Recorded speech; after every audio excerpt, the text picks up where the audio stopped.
Hello everyone, welcome to this webinar which has been organized by the Energy Oriented Center of Excellence. This project is funded by the European Commission and we'll focus on the work we've been doing with our partners from the META Group, and we'll be focusing on our strategy to maximize the exploitation of our results.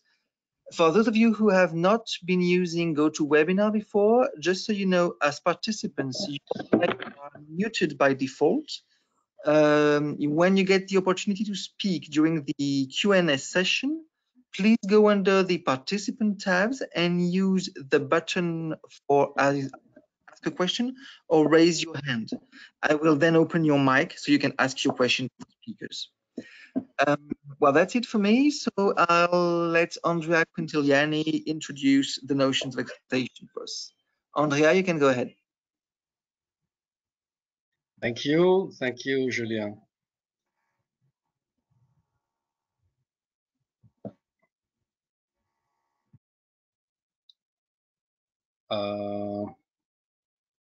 Can you see my screen? Yes, we can see both you and your screen. Okay, fine.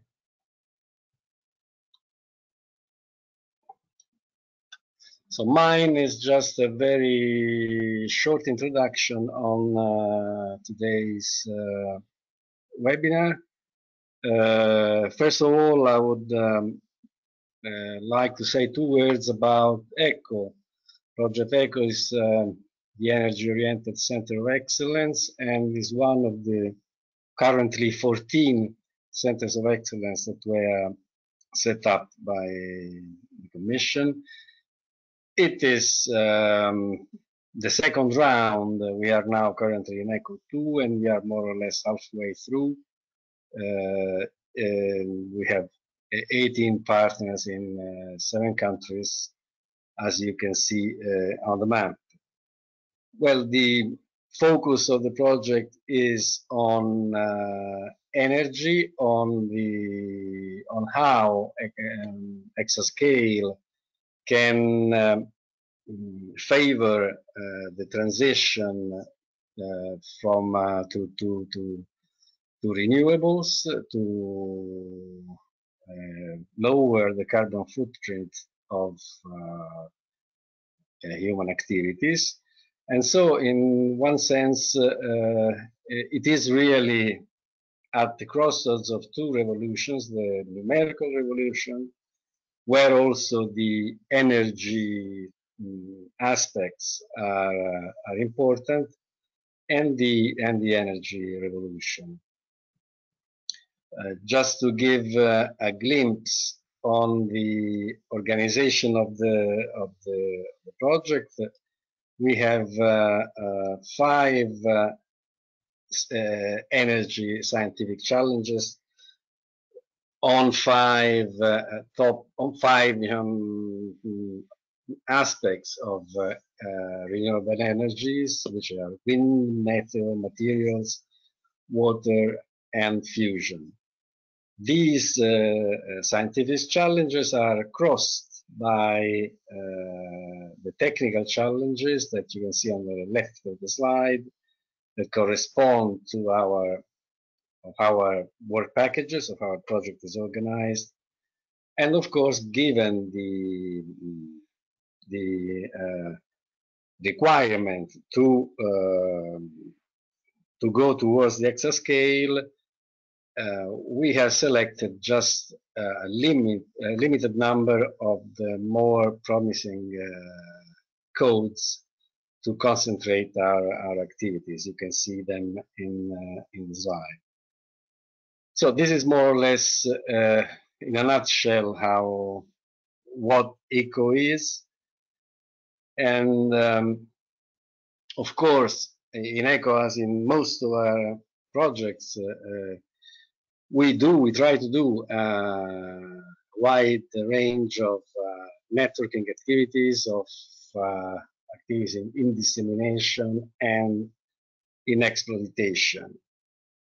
Particularly regarding exploitation, we at a certain point recognized, I think we have recognized it many times in our lifetime as scientists, that there is a need for specific expertise to have better results in the domain of exploitation, which is not at the core of our activities, of our business, or our knowledge. And to this end, we decided to associate to the project a firm of experts, which is called META, and I think META will present themselves shortly, and to focus the activity on a limited selection of key exploitable results. So what just are the ideas regarding this collaboration? Well, I have already said that our aim is to maximize the impact of the project, especially after the project ends.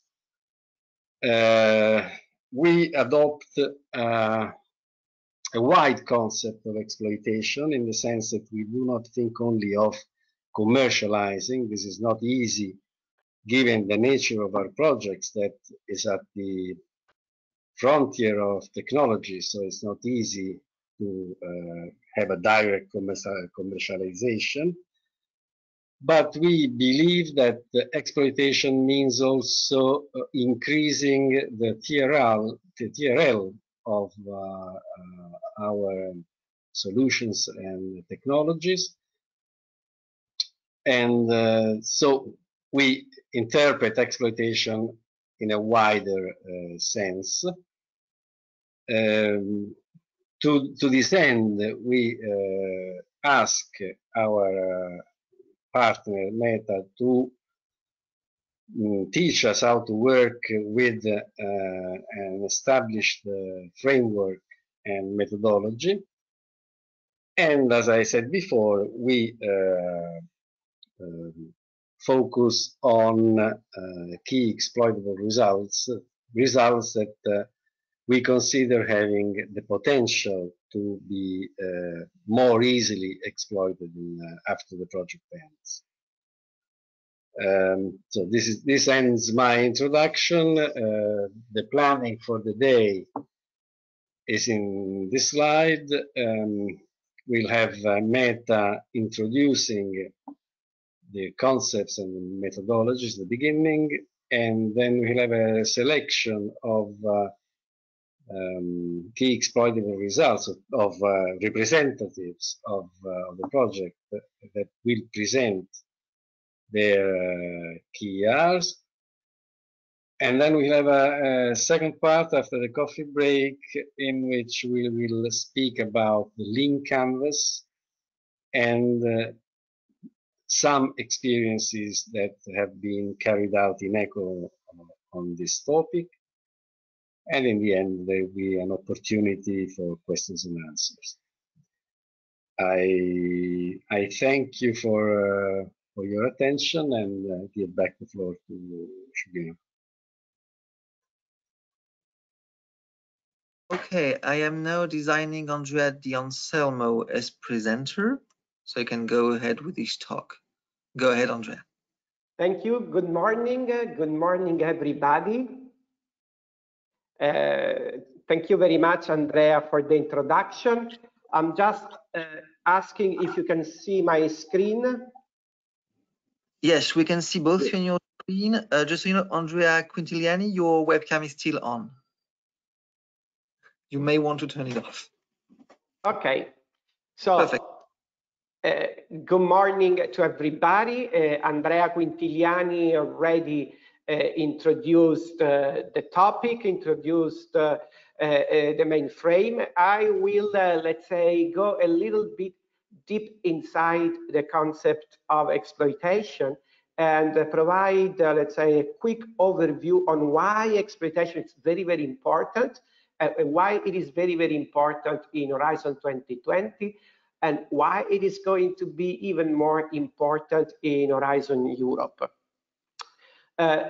Just a few words on ourselves, sorry.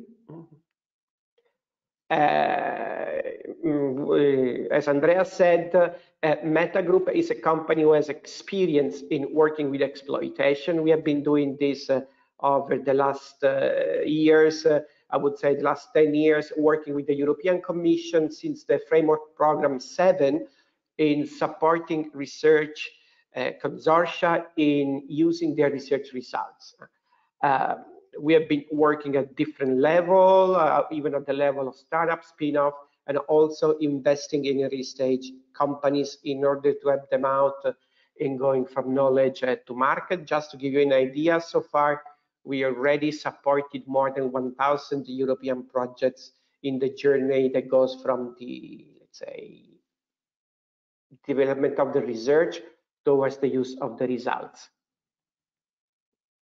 Why innovation is important and why the European Commission insists a lot.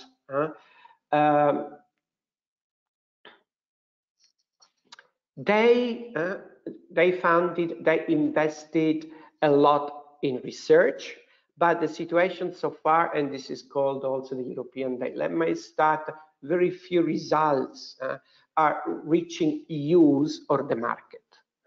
And Andrea already said that exploitation, which we will see later on, means using results, is not only using results in a commercial way. What is important is that the investment in new knowledge comes out in something that then is used by others and is used in order to generate a change. And we all know that use does not depend only on the technology, on how good, nice, innovative the technology is, but it also depends on the way we organize ourselves to make sure that that result is used. And we will see what does this mean in a few moments. Something that happens to us several times, almost every time we work on exploitation. We always have somebody that says, I mean, our job as researchers is not to aim at a commercial use. We researchers, we have a mission, which is to exploit, actually to explore new frontier, to discovery. Our job is curiosity driven. This is all correct. It's all important. We just need to take into consideration that if we work within a program, actually if we work within a project which has been financed and funded by Horizon 2020 or in the future by Horizon Europe, we need to have clear in mind that this is an impact-oriented program, which means that at the end of the day, the European Commission wants to see the results used, which is very much different from other funded programs like the one funded by the European Research Council, which are more, let's say, curiosity driven than this one. When we apply to Horizon 2020, when we are part of a project funded by the program, we have to have clear in mind that all our activities have to be use oriented. And just to make clear the link in between the result, use, and how this is connected to impact and exploitation, I just would like to let you reflect on this, let's say, transfiguration, if you allow me the term, of the overall concept. We can, let's say, picture the target that you can see here as the planet, as the challenge. So we are all aware that when we take part to the Horizon 2020 call for proposals, there is always a challenge that's been stated and described. So the target is the challenge and its players, the stakeholders, the customer, the target groups, the beneficiaries, the ones who are somehow affected by the challenge. The ballot is the result, or is one of the results we are going to develop. And of course, the impact is the effect that the use of the result by our target groups creates on the target, on the challenge. So it's very, very important to have the clear link in between the result, its use by the key target groups, and impact. Because it's our main aim is to produce an effect. An effect at the end of the day is that there is a benefit from using that result. And this also means that the use, actually, the result has to be also very clear at the time of the proposal, has to be extremely clear how we plan to use the results. And then in the exploitation work package, we need to explain how we are going to facilitate use during the project life. And we will learn later on, as Andrea Quintiliani said, that use and impact are going to happen mainly after the project end. So it's all a set of activities that allows us to be prepared. What is use? As Andrea said, use is not just commercial use. That means going to the market with a product or process. Could be anything. And of course, the use depends by the TRL. The higher the TRL is going to be at the end of our activities, the more the expectation is that we go towards the market. The lower TRL is by the end of the project, the more the expectation is, the possibility is that we use that results to do other activities, for example, research or contract research. But there are also other kind of uses connected to the provision of services, and contract research at the end of the day is a service, but also using the results in order to promote a change in terms of standardization or policy and support measure. What is important to have clear in mind that use could be only either direct, which means by the project partners, by the ones who signed the contract agreement, or indirect, by third party, by somebody else outside the consortium. And if the use is going to be indirect, then we have an obligation to facilitate the indirect use by third parties, which means that we need to do all our best to make sure that they can use the results. And indirect use could be either transfer of results. So if you have a piece of IP which is sold, so we transfer the property of the result, or could be through licensing, which means that we allow somebody else outside the consortium to use our IP. And just to clarify something that sometimes is not very much clear, if we plan to use the result assigning responsibility to use to a spin-off, being a spin-off different from the initial partnership because it's a different juridic person, it's a different organization. When there is a spin-off involved, it's always indirect use, and our responsibility is to make sure that the spin-off is entitled to use that piece of knowledge, because either we transfer or we license to the spin-off the results. And of course, as we said, benefit, generating value, which is the effect, could be different things depending on the target group.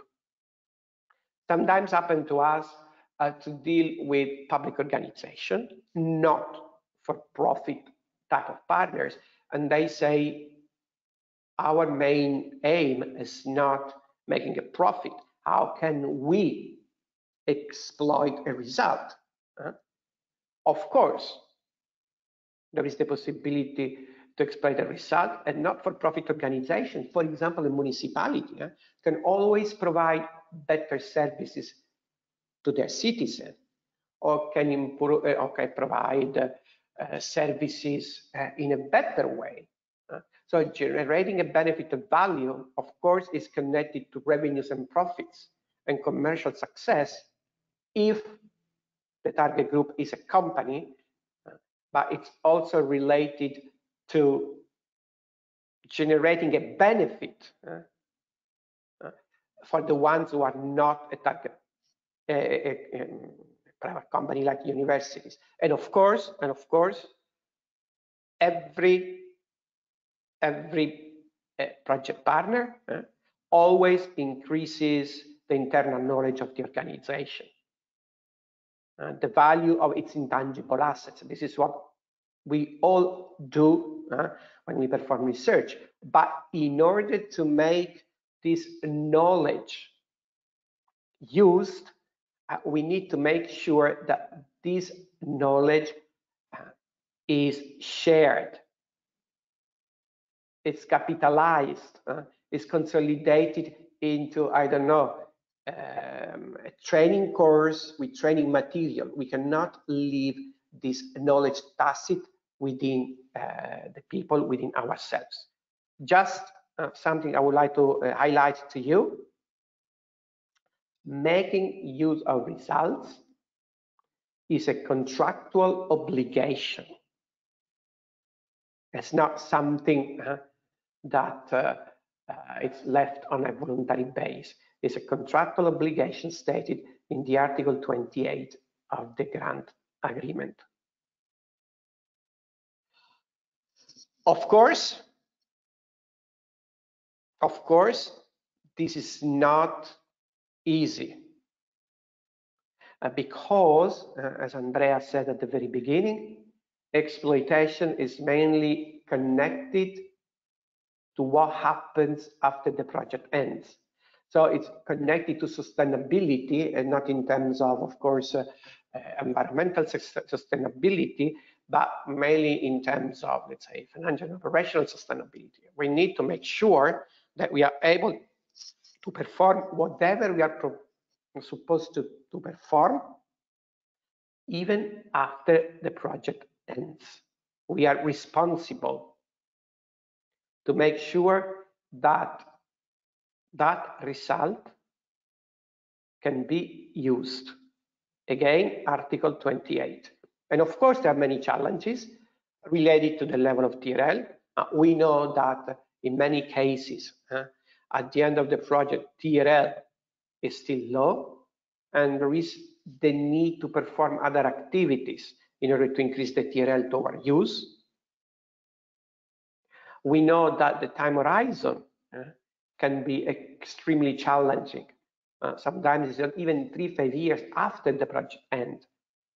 And during the project life, we need to identify what are the activities that we will have to perform in the next 3-5 years, and we need to do our best in order to make sure that this can happen, even if we know that it's difficult to do this kind of planification.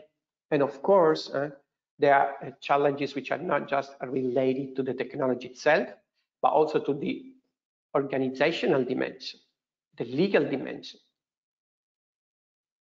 We need to make sure that the intellectual property, if this is the case, is protected. We need to make sure that relationship among partners are kept if we foresee future collaboration. And of course, we need to make sure that if we are part of an organization, of a structure, we got the authorization to keep working on the topic.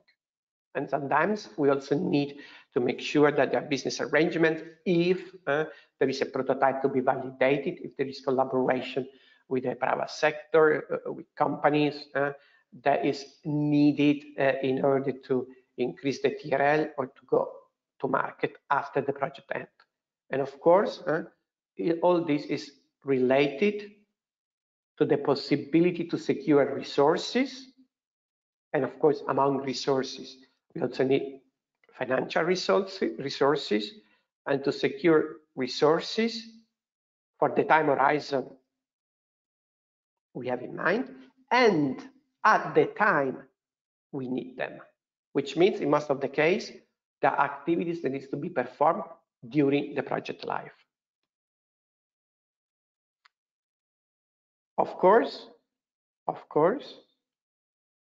we need to be aware that there is no automatic connection in between having fantastic results and creating an amazing impact, or creating the impact which is expected to be created. And the simple reason is that if the result is not used, and if the result is not used by the key target groups at the end of the project, then there is no impact. And this brings to the fact, as Andrea said, that not all the results can be considered key exploitable results, or sometimes it's important also to make a selection, because the key exploitable results, the ones that are expected to make an impact, they have the potential to stay alive after the project ends. They need to be selected according to the demand of specific target group in order to solve their problems. And we will see this in the approach and in the presentation, how the problem and the link with problems is important. So it's not just a project deliverable, but it's something with, let's say, special features. And again, just to clarify, sometimes as a key exploitable result, we see that there is a patent mentioned. Again, a patent is not a key exploitable result. Patenting a piece of IP, it's part of the exploitation process, is part of the actions we need to perform in order to make sure that a piece of knowledge is used. And it's part of a strategy that we have in mind to make sure that we get, for example, an unfair advantage towards some possible competitor, or there's something needed in order to allow licensing, if licensing is one of the indirect uses we plan to achieve. So just to keep in mind, it's not just ticking a box. And something that I would like to clarify is that exploitation and dissemination are two different things. They are both key and crucial in order to maximize impact, as Andrea Quintiliani highlighted at the beginning of this workshop, but they are different. And they are different because they are part of two different articles. Dissemination is 29 and exploitation is 28, and we already coded to 28. And just to make a very long story, and you will see these also in the next slides, and of course the slides will be available. Exploitation is making use of results and targets who are going to use the results. Dissemination is making available results. So it's informing, for example, about results, making sure that the target groups for exploitation are reached by the information. And in fact, the target groups are the ones who may make use of results. And here I'm providing you a list of activities that help to clarify these two concepts.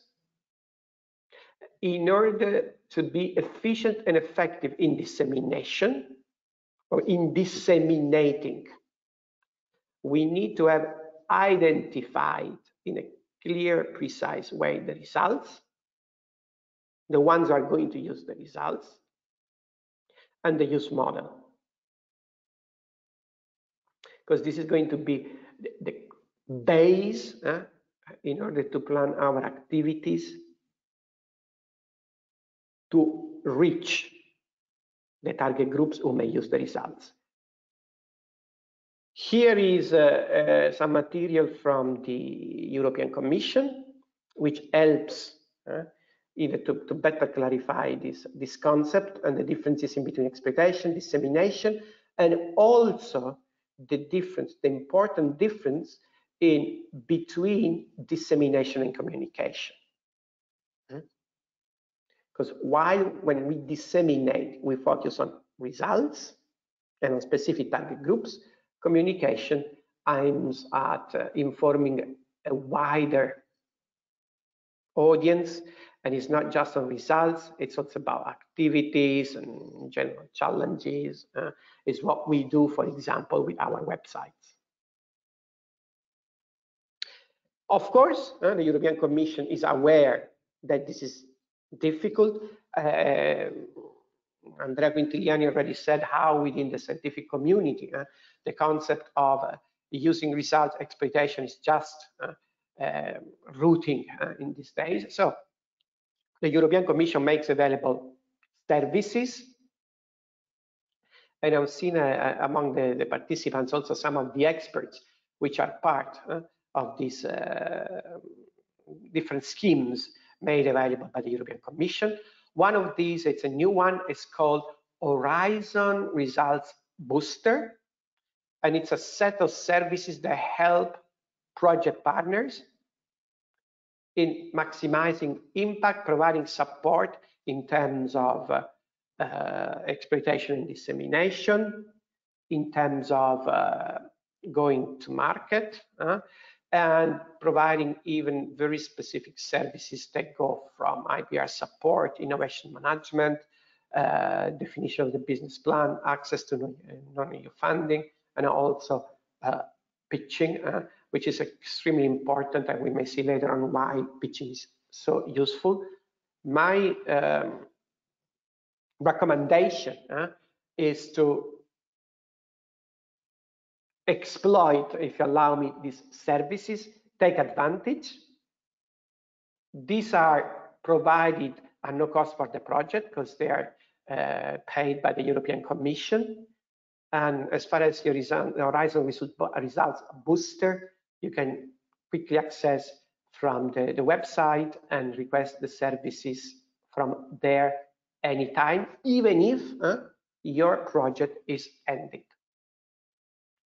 Another interesting service, this is more limited to public research organizations and university, is the Intellectual Property Booster. Intellectual Property Booster provides a set of services, again, supported by the European Commission and no cost for the ones who request, on IP, and help in, let's say, understanding the positioning of a piece of intellectual property, understanding the value of that piece of IP, and then there are also some additional services in order to prepare applications for not just a patent, but also design, trademark, also provide some support for negotiating licensing agreement and technology transfer if the piece is ready for use. Even here, you can apply from the web. There is a deadline, there is a cutoff date, because you can always apply every time, but there is a cutoff date for evaluating application, the 15th of February. So let's say in 2 weeks. My recommendation is, if you are a public research organization, if you have a piece of IP you would like to better understand how to use and its value, please apply. So this is it in terms of introducing the overall concept. Now I would like to spend a few words on what we have done within EoCoE in order to introduce the presentation from, let's say, the colleagues who worked with us in this process towards use and who devoted time to better understand the results, characterize it, and work on exploitation in order to prepare the ground for dissemination.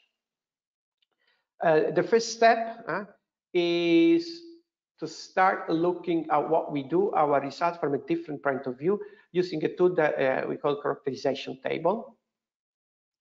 And the approach, since this is impact-oriented, use-oriented, having in mind that our main objective is to generate a change, a modification in the challenge, so to create a benefit, that we shouldn't just focus on the scientific dimension of our work, but we need to understand how and focus on the use with a logic which is we call problem-oriented, trying to understand why our potential user, our target group, should use our result instead of others. So the characterization table helps to start concentrating on, for example, how to increase the TRL after the project is ended. And we know that this is a big challenge because lack of resources after the project ended. We are not concerned about resources during the project life. We are concerned of resources after the project ended, and we will learn how tough is the competition in terms of resources later on with the presentation of the curve. And our approach is to focus on some key ingredient of the result, which is not the technology itself, but is what we call the univalue proposition, which is what makes our result much better than what else is available. The use model, how we are going to make sure that this result is made available either to third party or is used by us, by the consortium partners, and to focus on a specific part of the target groups who are the early adopters, which are the ones who are going to use our result as first, the ones who are going to, let's say, to make the difference in order to making sure that dissemination works. And of course, the approach also foreseeing thinking up next steps. What will happen after the project ends, and how we need to organize ourselves. And the characterization table, which is what we will listen for the presentation following this short introduction, is based on, first of all, the description of the problem we are addressing. And this is the problem our target group has, the potential users or customers, as we call them. The identification of the alternative solution. If somebody has a problem, by definition, they try to solve that problem in some way. So it's very, very important that we try to identify and focus and describe how our users or potential customers in bracket, as you can see, because again, it's not just commercial, are trying to solve so far. And this helps us to come up with what we call the unique value proposition. What our solution does better than the alternative solutions when it solves the problems that our target groups have. So there is a strict connection in between the unique value proposition, the problem, and alternative solution. Sometimes we see that one of the elements of the unique value proposition is price, for example. We say, oh, you know, guys, our solution, it's cheaper than what else on the market. This is part of the unique value proposition only if cost, price is part of the problem of our customers. There are situations where the price doesn't matter. Just to make a stupid example, which is stupid, but I have to clarify. If you want to buy a Ferrari, we are not concerned about the price. Nobody buys a Ferrari because it's cheaper than a Maserati or a whatever. And then once we have identified the unique value proposition, we describe our solution, how we are going to bring that unique value proposition to our target groups. And we always struggle, and the ones who participated to the exercises so far know how much we stress the importance not to start with the description of the solution when we approach exploitation, but just leave the description of the solution after we clarified our unique value proposition, the problem, and the alternative solution.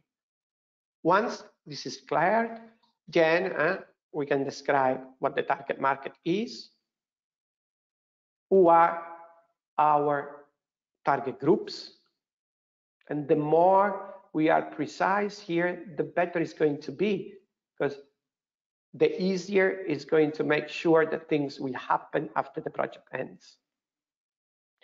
And then we have to describe the use model, how we will put in use this specific key exploitable result. Are we going to do some contract research in order to keep developing the result with a very specific end user or customer? Are we going to do it by ourselves and commercialize itself, either it's a product or it's a service? Are we going to close some licensing agreement with very specific target groups? Are we going to set up another research project because the TRL is so low that needs to be increased before using the result? And please keep in mind that this opportunity happens if the TRL is low, because if the TRL it's higher, it's closer to the market, then the European Commission asks us a different way of going towards use. And then we focus on the early adopters. While the first one, we are going to knock the door to make sure that they use our result. So if a licensing is a use model, early adopters are going to be the ones we would like to sign a license agreement as first. Later on, we may discuss the difference in between the customers and the ones who may be the end user of the result, but we will see this later on. We need to focus on competitors. The competitors are the ones who are providing the alternative solutions. If you remember, alternative solutions are a key element that allow us to understand also the direction for the development of our results, because we need to be better than that as much as possible.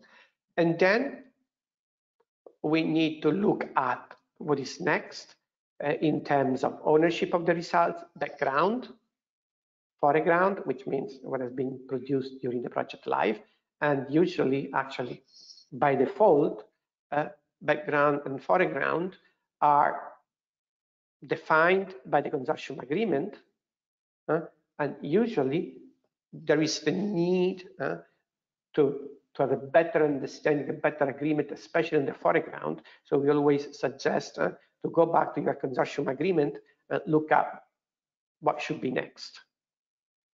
And then, last but not the least, what we call the timing to go to market, which means how long it takes after the project ends before our target groups, our early adopters, can use the result, which means if we plan to do contract research, how long it takes before somebody will sign a contract research agreement, or if it's going to be licensing, how long it will take after the project end before we close a licensing deal. This is what I wanted to say in order to introduce exploitation, use of results, impact, and to, let's say, set the ground for the presentations of the speakers that will join us now, who, I mean, we share their experience in dealing with the characterization table, and we'll show how some of the key exploitable results of EoCoE have been, let's say, framed within the characterization table. Thank you very much. Thanks a lot. And looking forward to the next presentations. Thank you very much, Andrea. Andrea Quintiliani, since you're the moderator of the presentation of the EoCoE Key Exploitable Results characterization table, do you want me to open the mic for do you want every speaker to open their mic so they can have a joint discussion, or should we go one by one? No, I think it's intended one by one, so okay. We should follow. Okay, you follow the order. Okay. Yeah, thank you. In this case, I'm designing Herbert Owen from Barcelona Spec Computing Center as presenter. Okay. Okay. So. Well, thank you. Sorry for the problem. I will go back to my presentation. So, well, as I said before, I will have to present both of the KER and the link canvas together because I'm a jury in a PhD thesis. I had agreed in advance of this meeting. So, well, I will need to leave in some minutes. So I will present both of the points here. So next slide. So, well, as I said before, we are related to wind energy, using simulation tools to better understand wind energy. So wind farm energy losses are currently estimated at around 20% for flat areas and much higher in complex terrain. This is a huge lot of money, yeah? If you can reduce this by 1%, it's a very big amount of money that is saved. So which are the key problems with this? There is a lack of understanding of the flow. The flow is very complex. You have turbulence. Turbulence is one of the most complex phenomena in engineering, and it needs a lot of computational resources to be correctly resolved.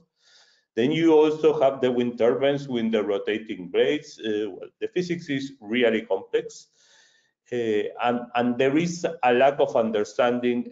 Experimental tools to try to measure the wind also have lots of limitations. What you can measure in a wind tunnel is not totally representative of what happens in a real wind farm. And despite the tools to measure the wind have improved a lot,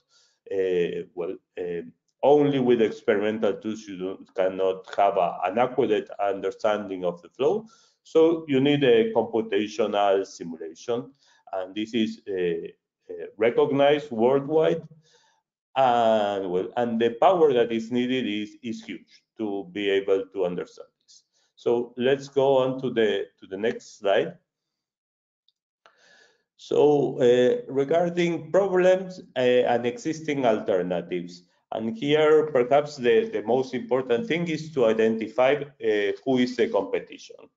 And initially when we started thinking about this, one possibility was that a company such as WindSim that produces a commercial code that is used by the companies that design wind farms, such as WindSim, could be the competition. But after thinking about this better, I have come to the conclusion that this is by no way our competition. Why is this so? They do not have any interest in exascale. The codes that they develop work in a workstation. So, well, it's not the same what we are doing and what they are doing. It's actually very different. And moreover, if we wanted to be their competition, or we wanted to develop something that could compete against the program that they produce, then we would have legal issues. And I have learned this. We have had to cancel other contracts in other fields in my department, because the things that we were doing would compete with companies, and this is unfair competence. Yeah. And well, it has been forbidden by the head of the Barcelona Supercomputing Center, so I cannot compete about WindSim. WindSim is not an alternative to what I am doing. This is for clear. So, and then the real competence is a similar project that develops a similar code in the United States. And I've been talking with the leader of this project that is called Michael Sprague. And this is one of the first slides he showed me. And this is the budget that they have. And this is clearly very important. If you see, he actually manages two projects. ExaWind is kind of the one that is more similar to EoCoE. It's related mainly with HPC, going towards exascale. For wind energy, exclusively for wind energy. This is $3.5 million per year. Yeah. And moreover, he manages another project that is related more to what we have in Work Package 1, that is the scientific part, the part related to wind. And this is $2.5 million per year. So here, the two main things that I want to remark is that in total, this is $6 million per year, and these are projects of 4 or 5 years. Yeah, and this is in no way comparable with what we have in EoCoE. Yeah, what we have in EoCoE is much less, luckily at 10%. Yeah, and the second point, yeah, is how this is distributed. If you see, it's more or less 40% for the scientific part and 60% for the HPC part. Yeah. Instead, in EoCoE, we have like the recommended numbers from what we have been told are 20% for the scientific part and 80% for the HPC part. Yeah.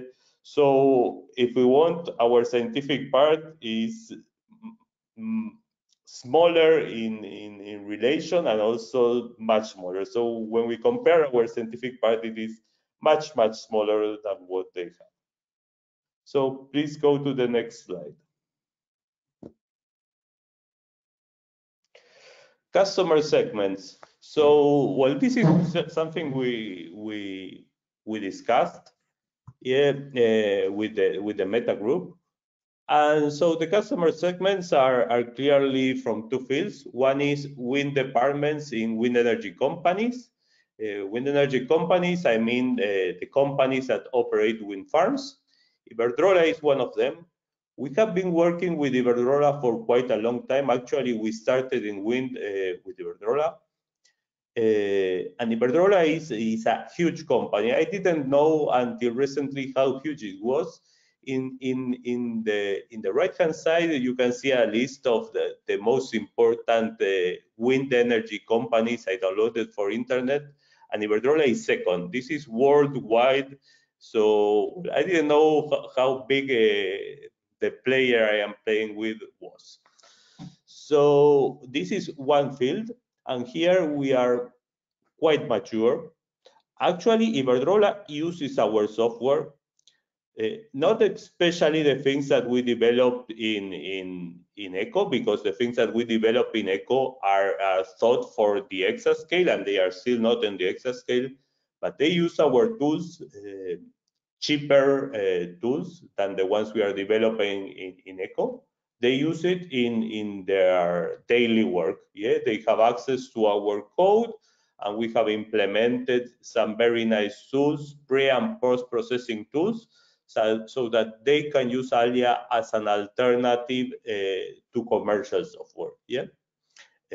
So in this sense, I am very happy, and there I feel that I work really as an engineer. On the other hand, what we are doing in EoCoE-II could also be very interesting for companies producing wind turbines. Yeah, this is another segment, and we got a support letter from Vestas. And well, here what would be really interesting for them is to simulate the real wind turbine and the rotating blades. This is called full rotor simulations.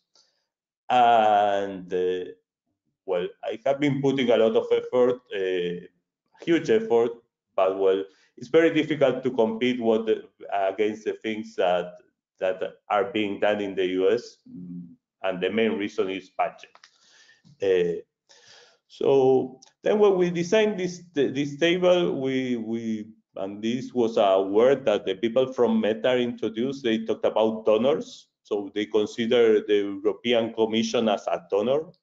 I would think of an investor, but well, I'm not clear yet about this difference between donors, investors, customers, and we will talk about this later. So the people that have to pay for this, and this is how it is in the US, and it cannot be totally opposite in Europe, is the people that pay for the research in going to exascale is the state.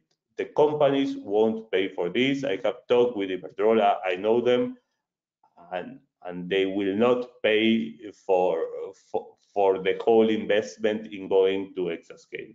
This is out of the equation. It's not the way it is in the US. So, well, this is very clear for me. If we call the EU a donor or an investment, I always hear about investment in research. So I prefer to call it an investment, but well, perhaps it's a thing of words. Please go to the next slide. So our unique value proposition. So, well, our unique value proposition is this capability of better understanding the flow using LES, that is a very computationally costly technique, being able to handle complex terrain, and moreover, the rotating wind turbines. Yeah. Moreover, we are able to do this both with CPUs and GPUs, yeah, and even with co-execution of GPUs and CPUs. This is a very advanced in the HPC side. Yeah, please go to the next slide. So our solution, as I said before, is a code that we developed that is called ALYA. Yeah, and in this case, using large eddy simulation. Actually, I mentioned before that we work with Iberdrola, but for Iberdrola, what they use is called runs. Yeah, and these are like two different techniques to simulate turbulent flow. And LES is much more accurate, but also much more costly, and it is the technique that makes sense in exascale. So this is what we are working in EoCoE. Please go to the next slide. The unfair advantage. This is a point that I still don't understand exactly, but here I understand that it was very important to be able to, well, the know-how that we have within our research team is an unfair advantage, and it was very critical to conserve the people so that the people do not move to other companies. Yeah, as happens, for example, with one of our partners in EFPN, that the people that is working with the code, they have to leave to other companies. And here, for me, what is critical is that, well, I'm very engaged with what I am doing. I'm very happy, and I have been working for 10 years at BSC, and I hope I can continue working. And clear, I see a huge potential, yeah, to keep me at BSC if you want. What I have now is a very shitty contract. It is renewed every 2 or 3 years. Yeah. So if they actually want to keep me, they have a huge margin to improve my contractual conditions. Please go to the next slide. So the channels. This is how do we get to our customers, and our customers. Who are our customers? Our customers can be these companies that I mentioned before, but moreover, the objective of ECO, or one of the key objectives of ECO, would be to develop a code that can be used by the wind energy community. Yeah, and how do we get to these people? Well, going to Congress, interacting with them. And here there is what I call a huge paradox, and this is this 20% science, 80% HPC. Yeah. If we want to go to our customers are on the wind science side, yeah, not on the HPC side.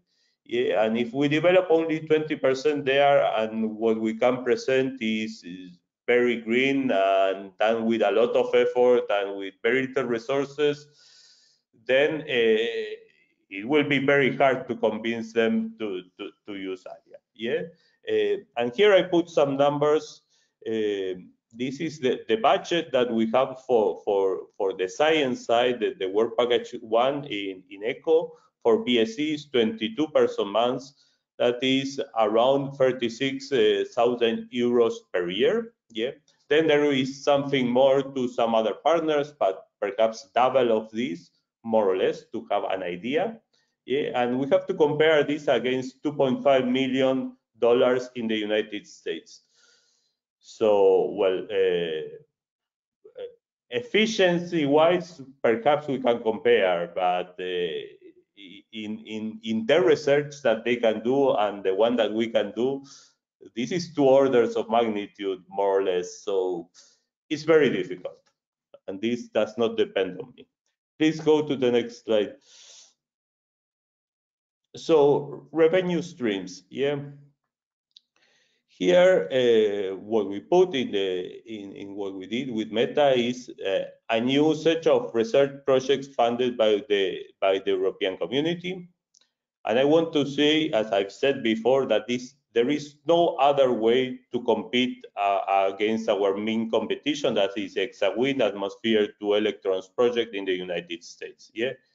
If we want to compete against US, and we want to be competitive in wind energy, and we want our industry to be competitive against the one in the United States, the European Commission needs to invest in this.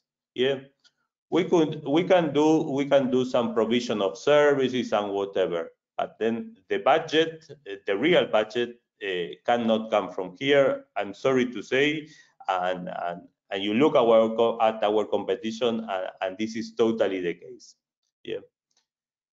As I said before, this does not mean that I want to interact with companies. I want to interact with companies. I love to. I'm an engineer, and to me this is very clear. And if you Google out the ExaWind project in the United States, and you Google General Electric, that is the biggest company producing wind turbines, you will see that they have collaborations, yeah, but but extra wind is being paid by the United States government, not by General Electric. Yeah, they collaborate, and then General Electric gets advantage out of this, and this is why they pay for their taxes. Please go to the next slide. Cost structure. Yeah, this I have already touched a lot. Yes, it is expensive. It is very expensive. Well, very expensive. $6 million per year. This is what the US invests. If they can save just 1% of these losses that occur in a wind plant, then 6 million euros is nothing. But well, it is much more expensive than what the European Commission is expending nowadays. But well, this is truth, and this does not depend on me. Please go to the next slide. So the key metrics, well, in our exploitable results, we mentioned lots of stuff: number of services on demand performed, number of funds applications submitting, access to HPC resources, and whatever.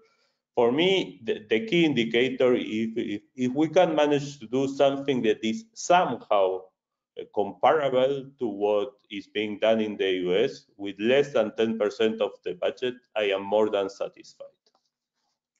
Please go to the next slide. So, conclusions. Can we do exascale without the European Union investment? Are they a donor, or are they really an investor? I would like to think that they are an investor, but well, this is just a question of words.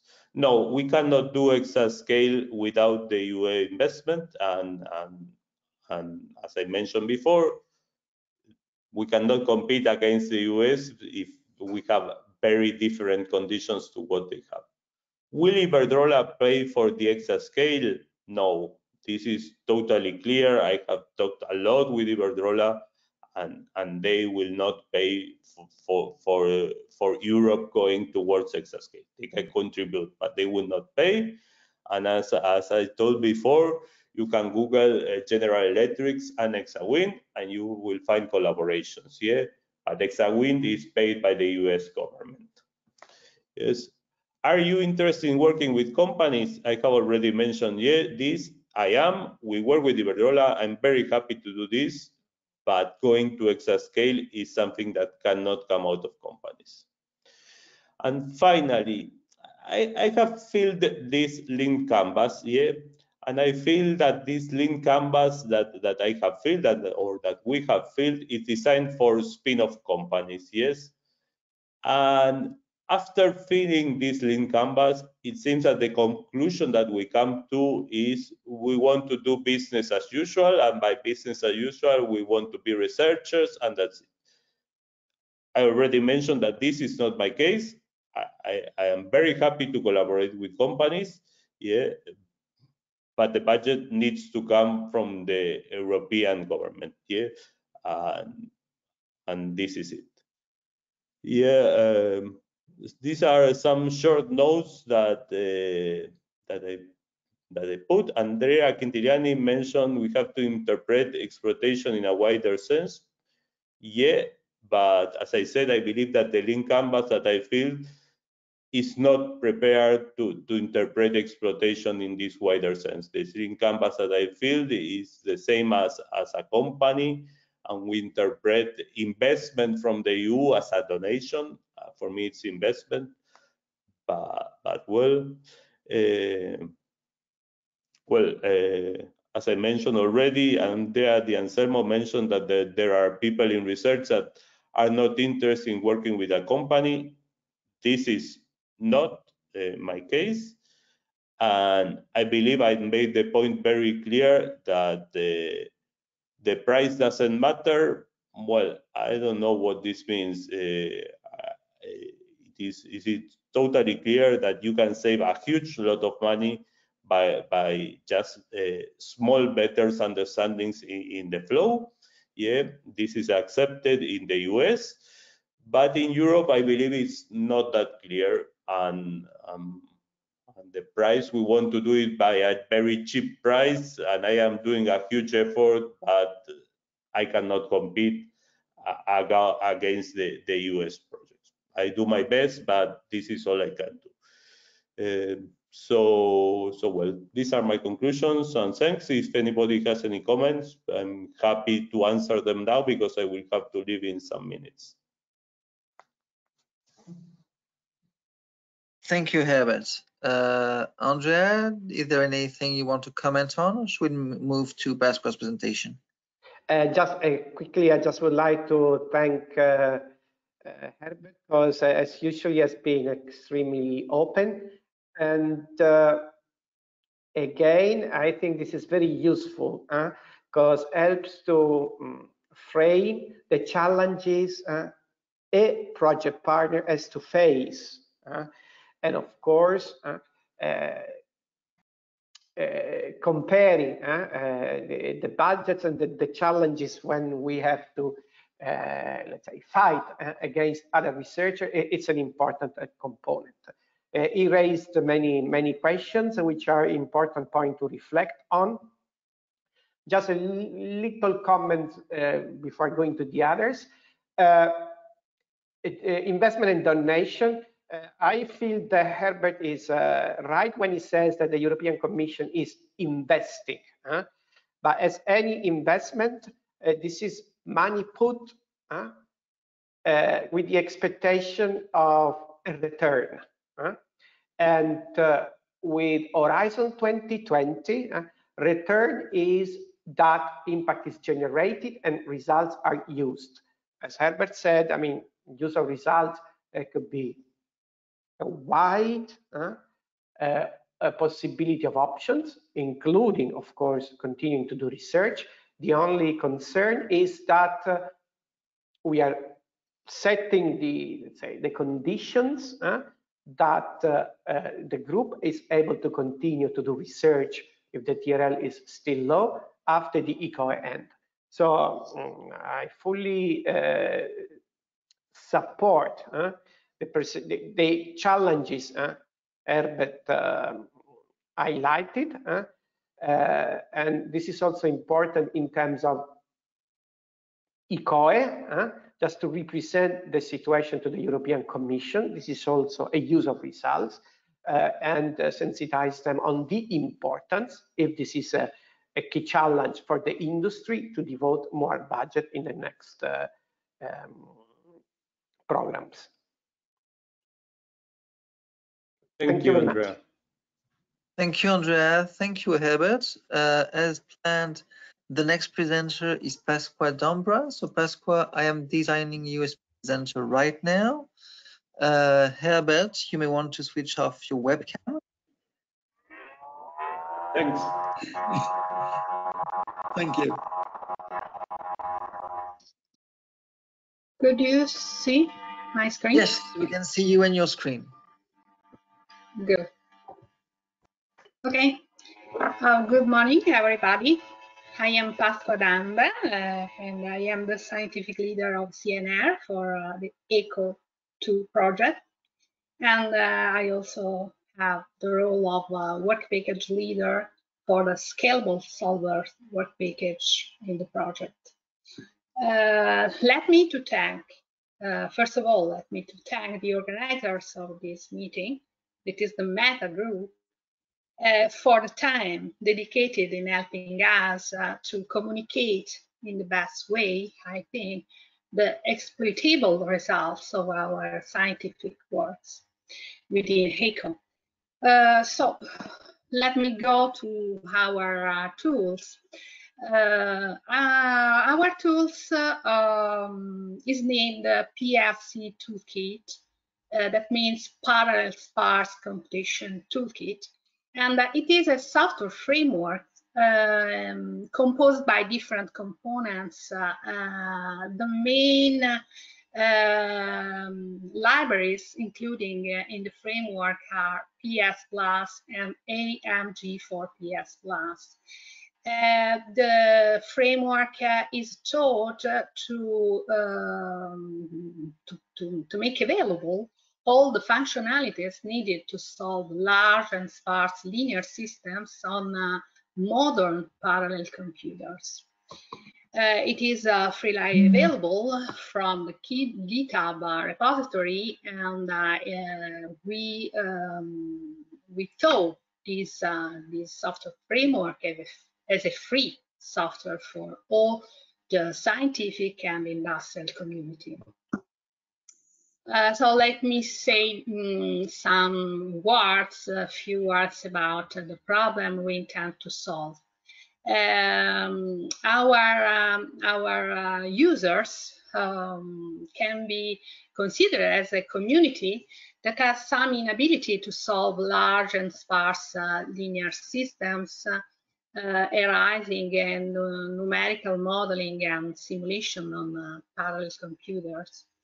Usually, the problem could be some non-sufficient accuracy in the final results, or very large process times or energy consumption in order to have a solution. In some cases, our user need to change the operational procedure in order to be more effective in the modern and emergent parallel computer platform. And they may have some specific features in the correct formulation and description of the problem. In some cases, the real problem is to have a user interface for the solvers that is easy to fine-tune the solver for their aims without any specific expertise in the algorithms implemented in the platform. And in this modern time, many times the user have the needs to adapt their simulation codes to modern parallel architecture, also including some accelerators such as GPU. So what is the unique selling point of our framework? Let me say that we think that the main feature of the new version of the libraries that is extending within this project is the scalability. Our libraries can scale for giving a high level of accuracy and to solve a problem with many unknowns. We already tested our solvers on tens of thousands of parallel cores, solving problems with 10 billions of unknowns. On the other hand, another main feature is the flexibility. Our libraries works with both commercial and open source compilers and parallel communication libraries such as MPI, OpenMP, CUDA for accelerators like GPU, and have been tested. The libraries have been tested on a wide range of hardware from laptop and supercomputers, such as that include in the top 500 list. It enables easy implementation of many different solver variants. We implemented many Krylov methods and many preconditions for solving large and sparse linear systems. We can tune the use of these solvers by changing in a easy way algorithmic parameters depending on the problem we have to solve. It is easy to integrate our libraries within application since the libraries include not only computational routines, but also some support routines to manage data structure in an efficient way. And we already have integrated the libraries in several scientific application software during the years, but in the last project, in this project, we already have integrated the libraries within the ALYA code just presented by Herbert, identify a good reduction and consistent reduction in the execution time. As I already said, the libraries permit working with very general data structure and make really transparent the use of data structures and algorithms to the program that is not usually is not an expert of this stuff. What are the alternative solutions? The alternative solutions for solving this problem are usually self-development of classical algorithm solutions that often are not the best and are not up to date.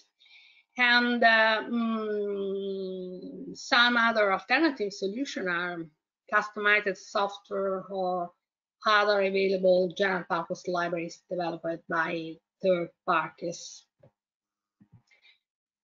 Let me say some details. Let me give some details on the libraries.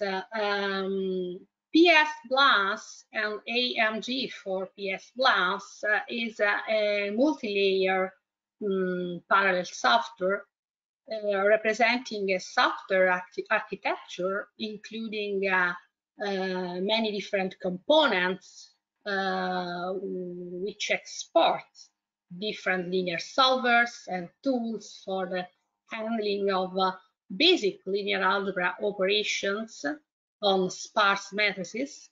It is written in modern Fortran and rely on an object-oriented programming scheme and also include a C interface for simple interfacing with the C language code.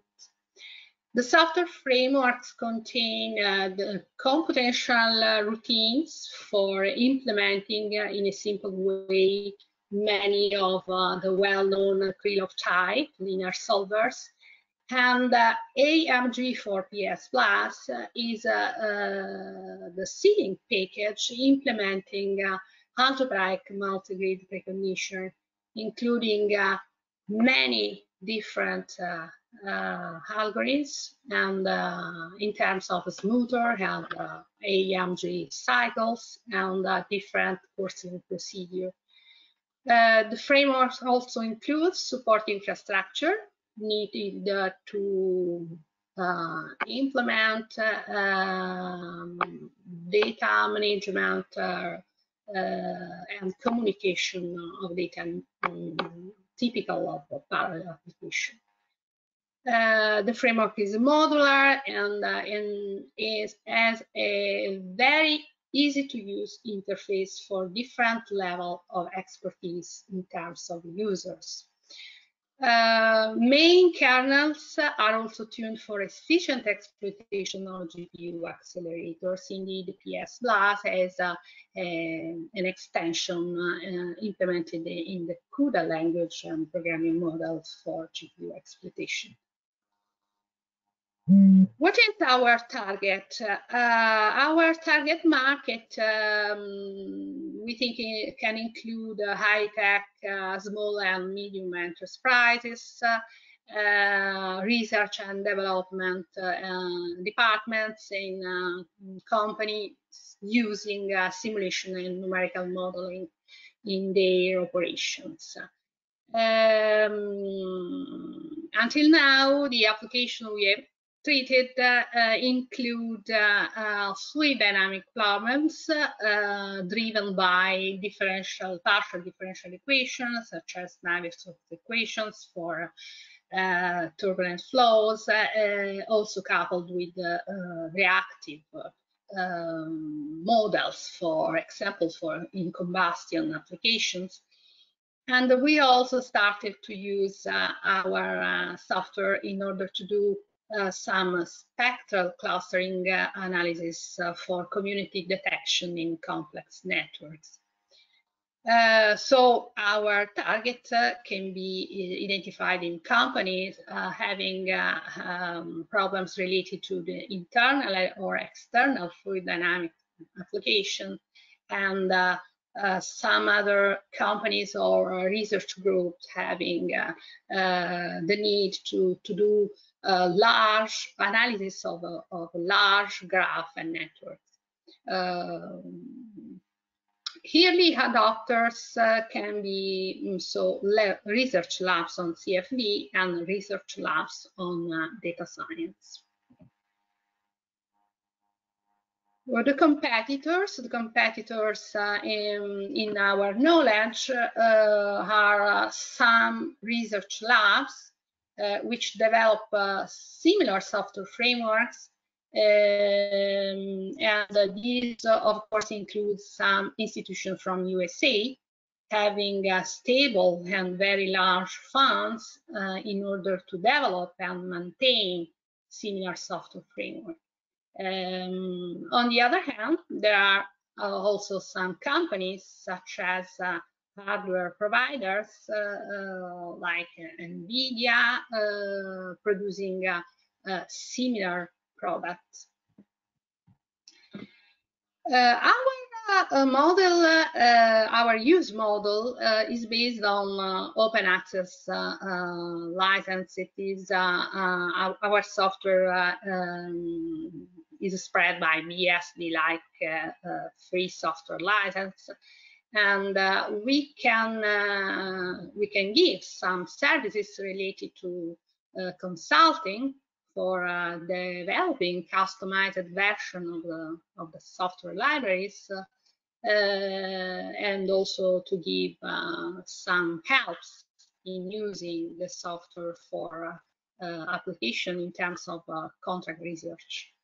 The software libraries are already available, and during this project we are working to expand the platform in order to face the exascale challenge, and all the results of the project will be available, of course, at the end of the project in terms of a new release of the libraries.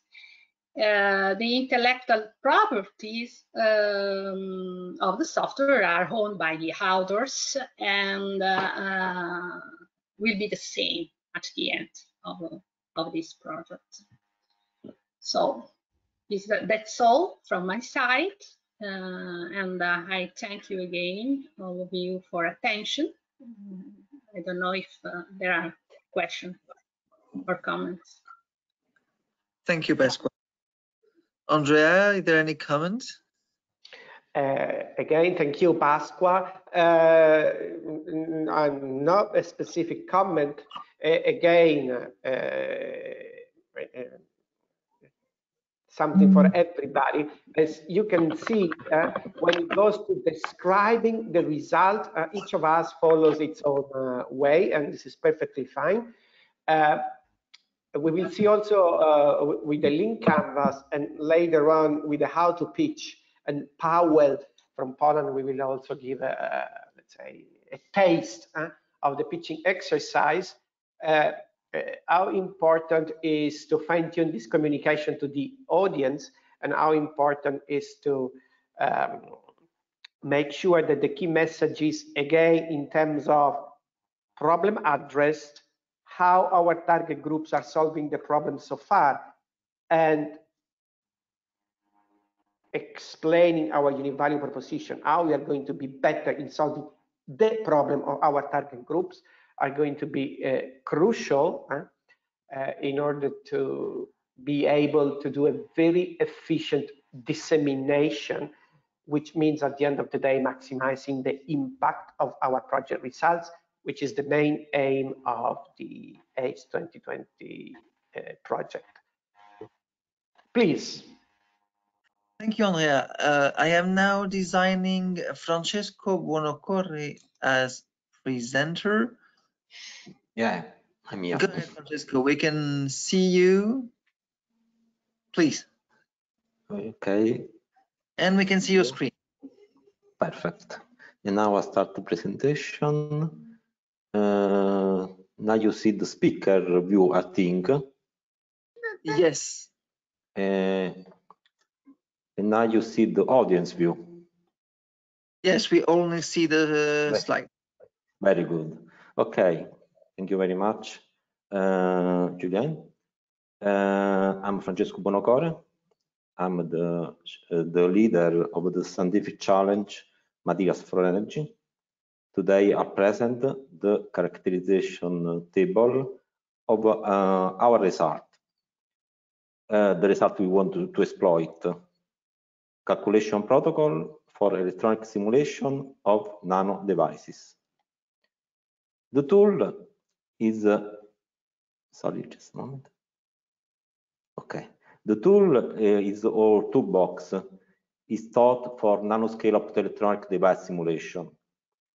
To model the transport in materials and devices based on nanojunction or semiconductor heterostructure, nanowires, and so on, to the materials.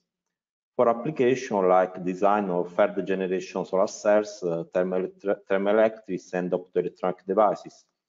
For example, on the left, we see a model, an atomistic model of electrons and lattice.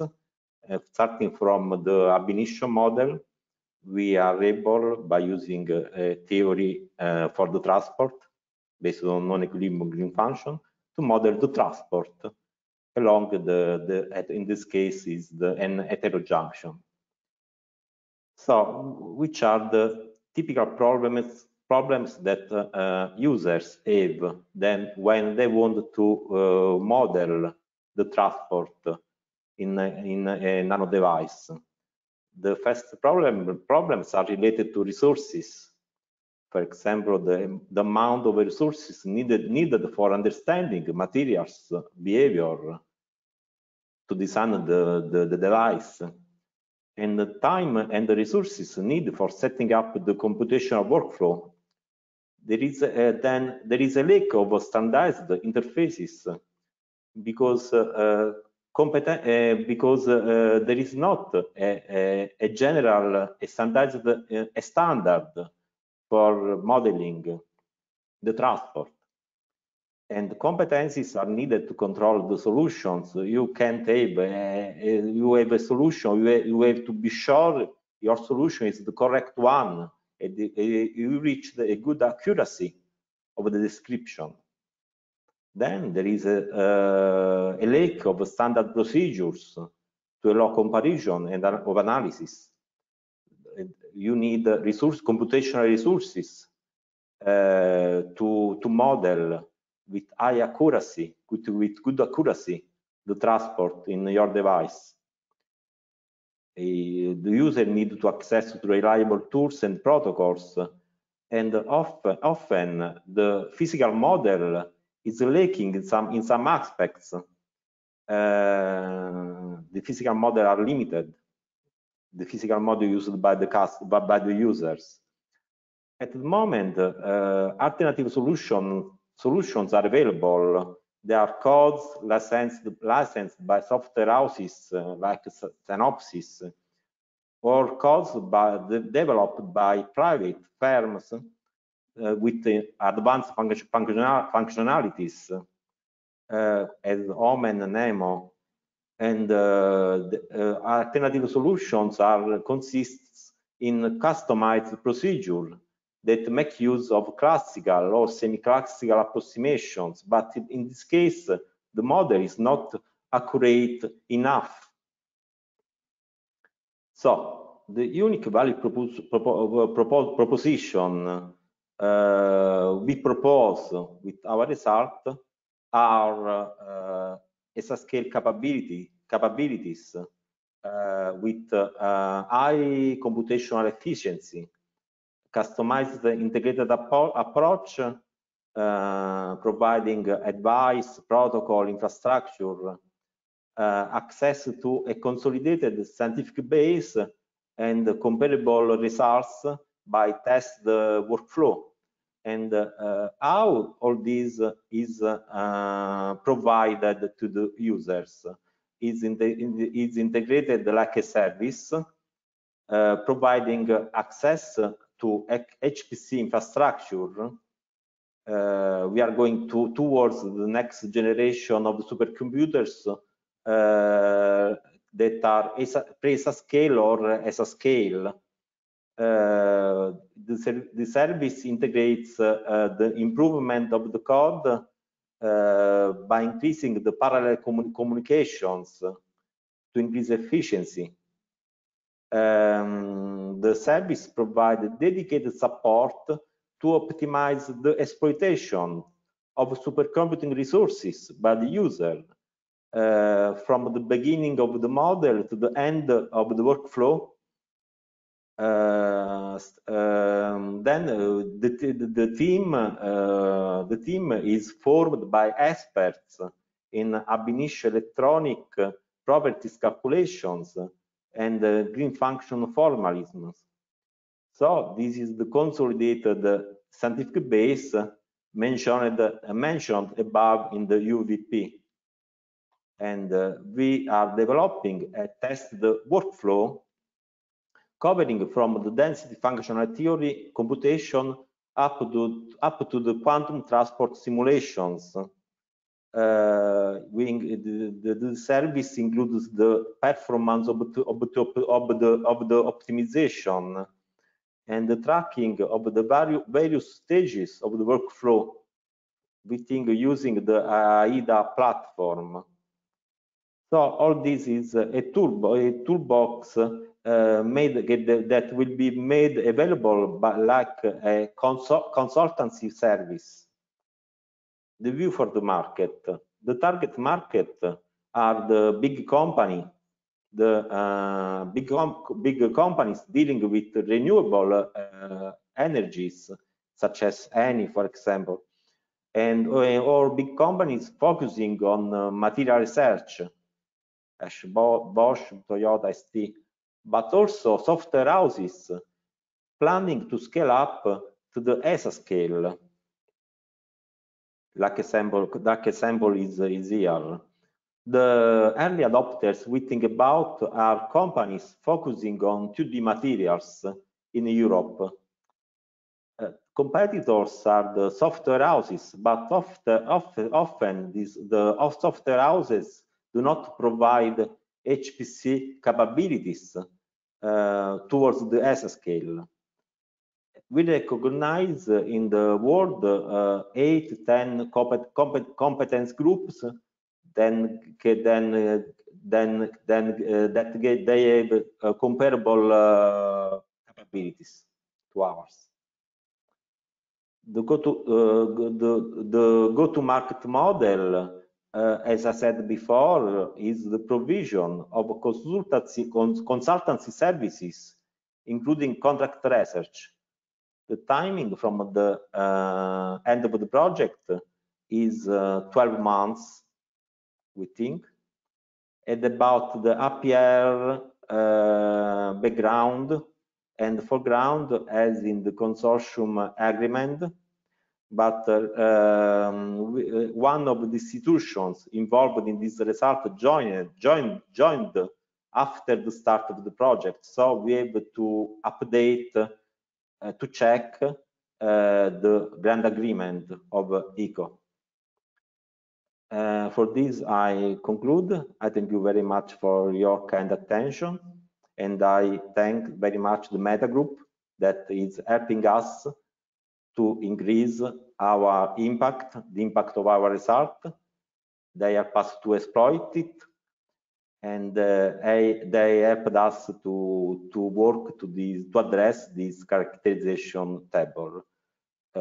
if any questions are ready, I'm available to answer. Thank you very much. Thank you very much, Francesco. Andrea, do you want to move straight to Paweł? Do you have something else to add? No, I just want to thank Francesco. They are the last group who joined this exercise and started to work on this impact creation process. And I have to say that they really interpreted the exercise with a very good spirit. I mean, things changed a lot since the very, very beginning, and we'll see on the next future what potential could be.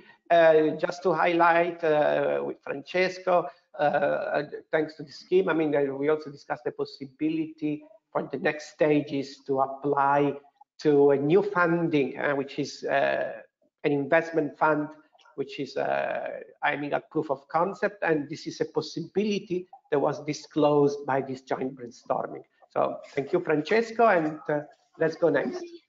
Thank you, Andrea. Thank you very much. Thank you, Francesco. Thank you, Andrea. I'm therefore moving to Paweł for the SaaS portal presentation. Paweł, you can go ahead. You are now presenter. Okay, thank you. I tried to present my slide. I hope they are visible. Yes, they are. Okay.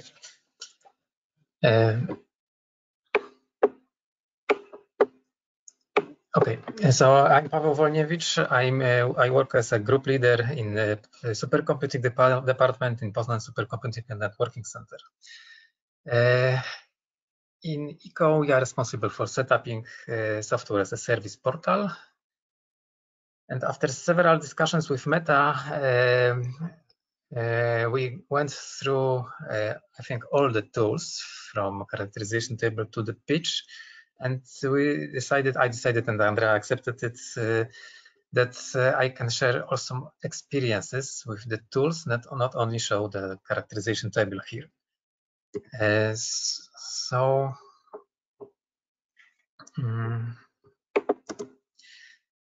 Maybe I will start with our initial approach. At the beginning, the business model was something new, maybe not new, but something rather not really needed for the project. And our view on the project was just that it is typical technical activity, just choose a tool, set up it, and maintain.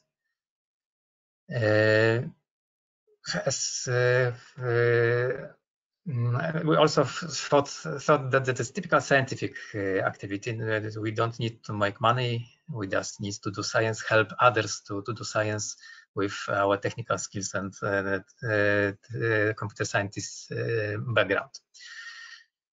And we treated the portal just as a tool to promote the project and not as a separated product. So I think we had some initial discussion with Andrea. We needed to agree what is the portal and why it is not just a tool.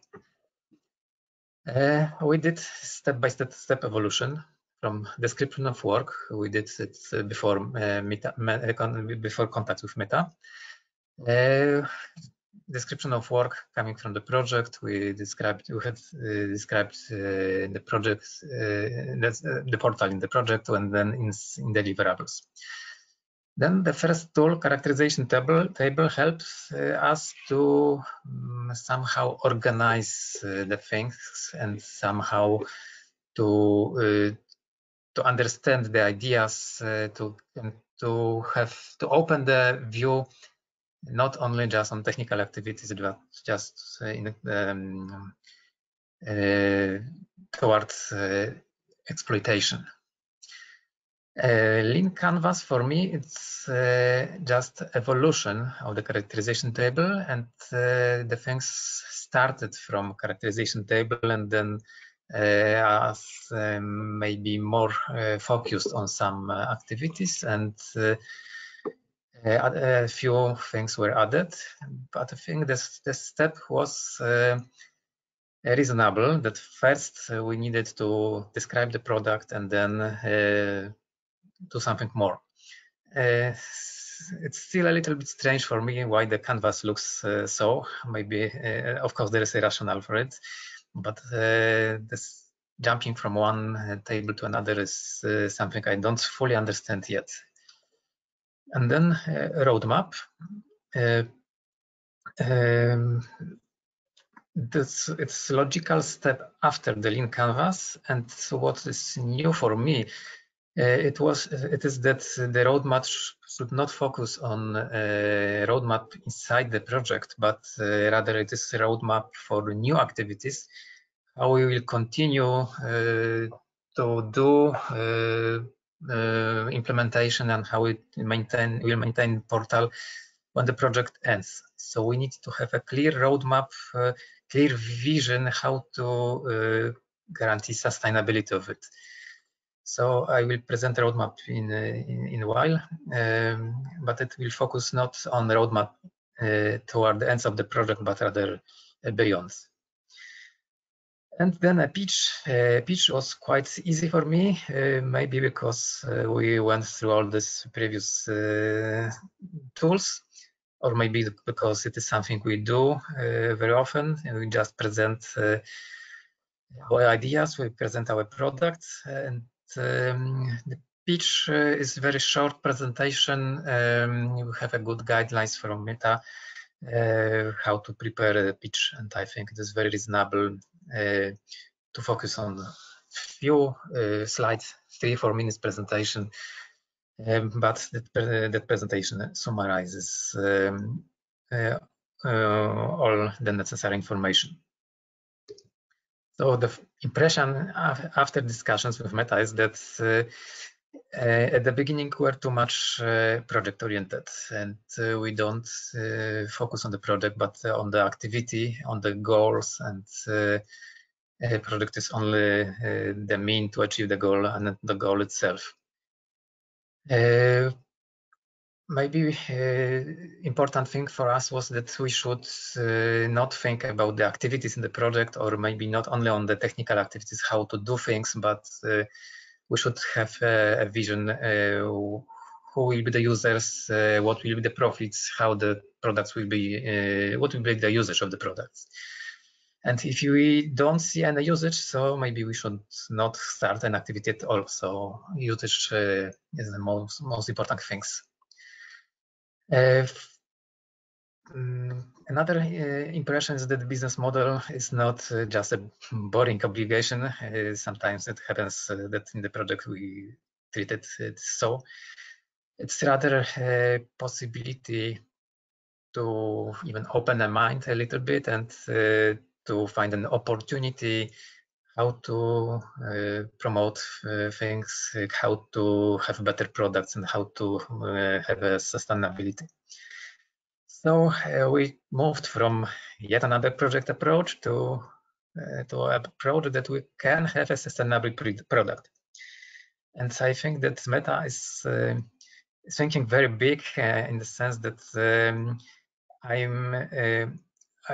when I was focused on the project, I was a little bit feared and maybe intimidated by the possibilities that can be opened by the project. Maybe not project, because we are not project based, but by EoCoE.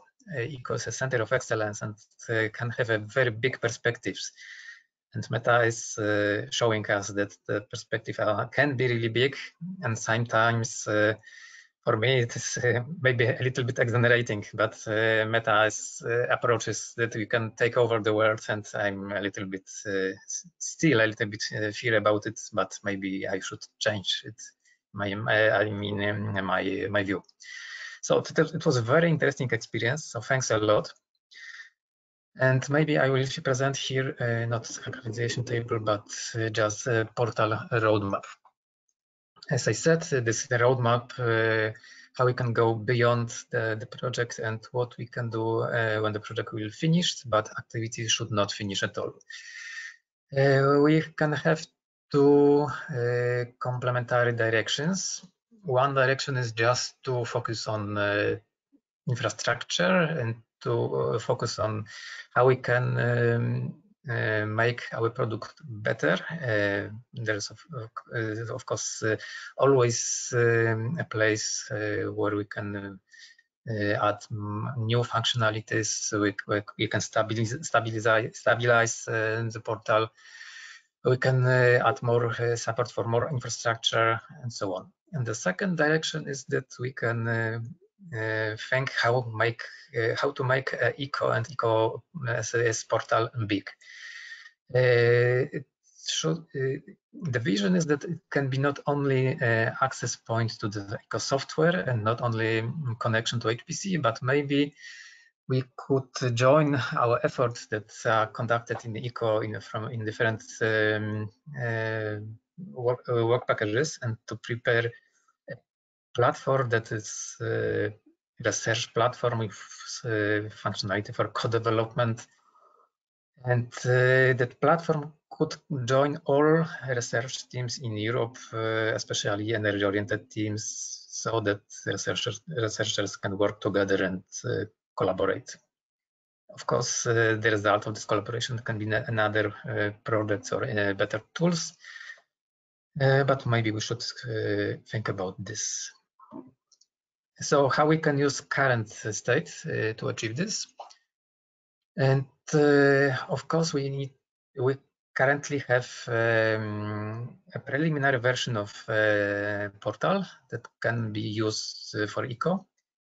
It is a portal that comes from another project. It is developed in PSNC, and it is on and will be tailored to ECO needs.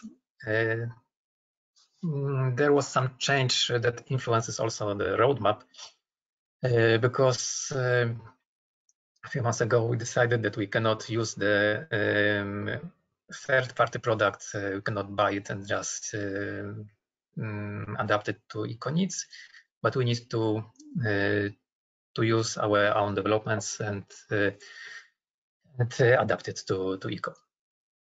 So we will focus. We will continue developing the portal. We will target it to Polish users of supercomputing infrastructure. We started already projects that gives us funds to do this, and we can use our experiences and the software to adapt it to ECO, and all functionality developed outside ECO can be shared with ECO. Expected results, we plan to stabilize, as I said, the portal and to achieve TRL 8 or 9. I'm not sure if we will sell the product itself, but of course we need to have a ready-to-use product tested in production environment. So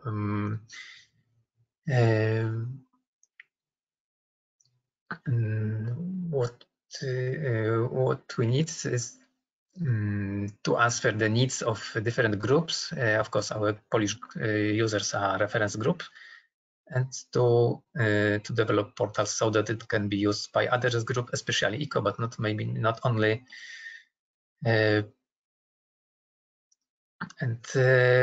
It was already said, I think Herbert said it, that sometimes a daughter company can be beneficial for continuing things and to maintain things after the project ends. So maybe it's also expected results, but it is beyond, I think, the current presentation, and needs specific agreement, especially in PSNC. The unique value of new results. As I said, there are two directions, and the first direction doesn't introduce any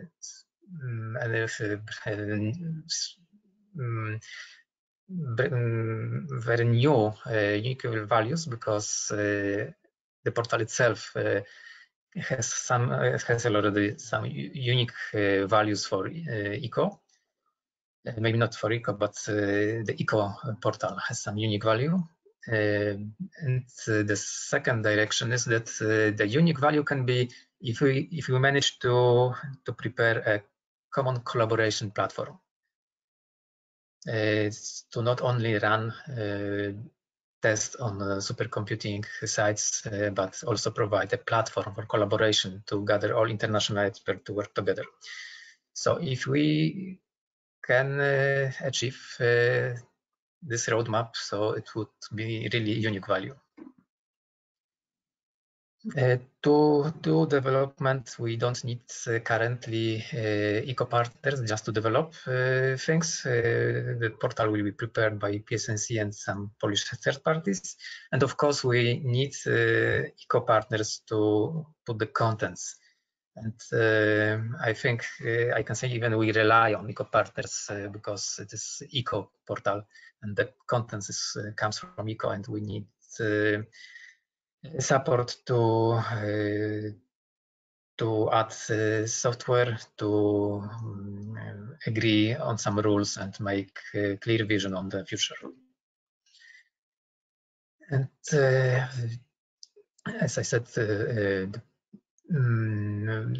performance will be from Poland, the Polish sites, and about funds. This is an interesting thing, because when we are talking about roadmap beyond the project, we need to secure funds. We need some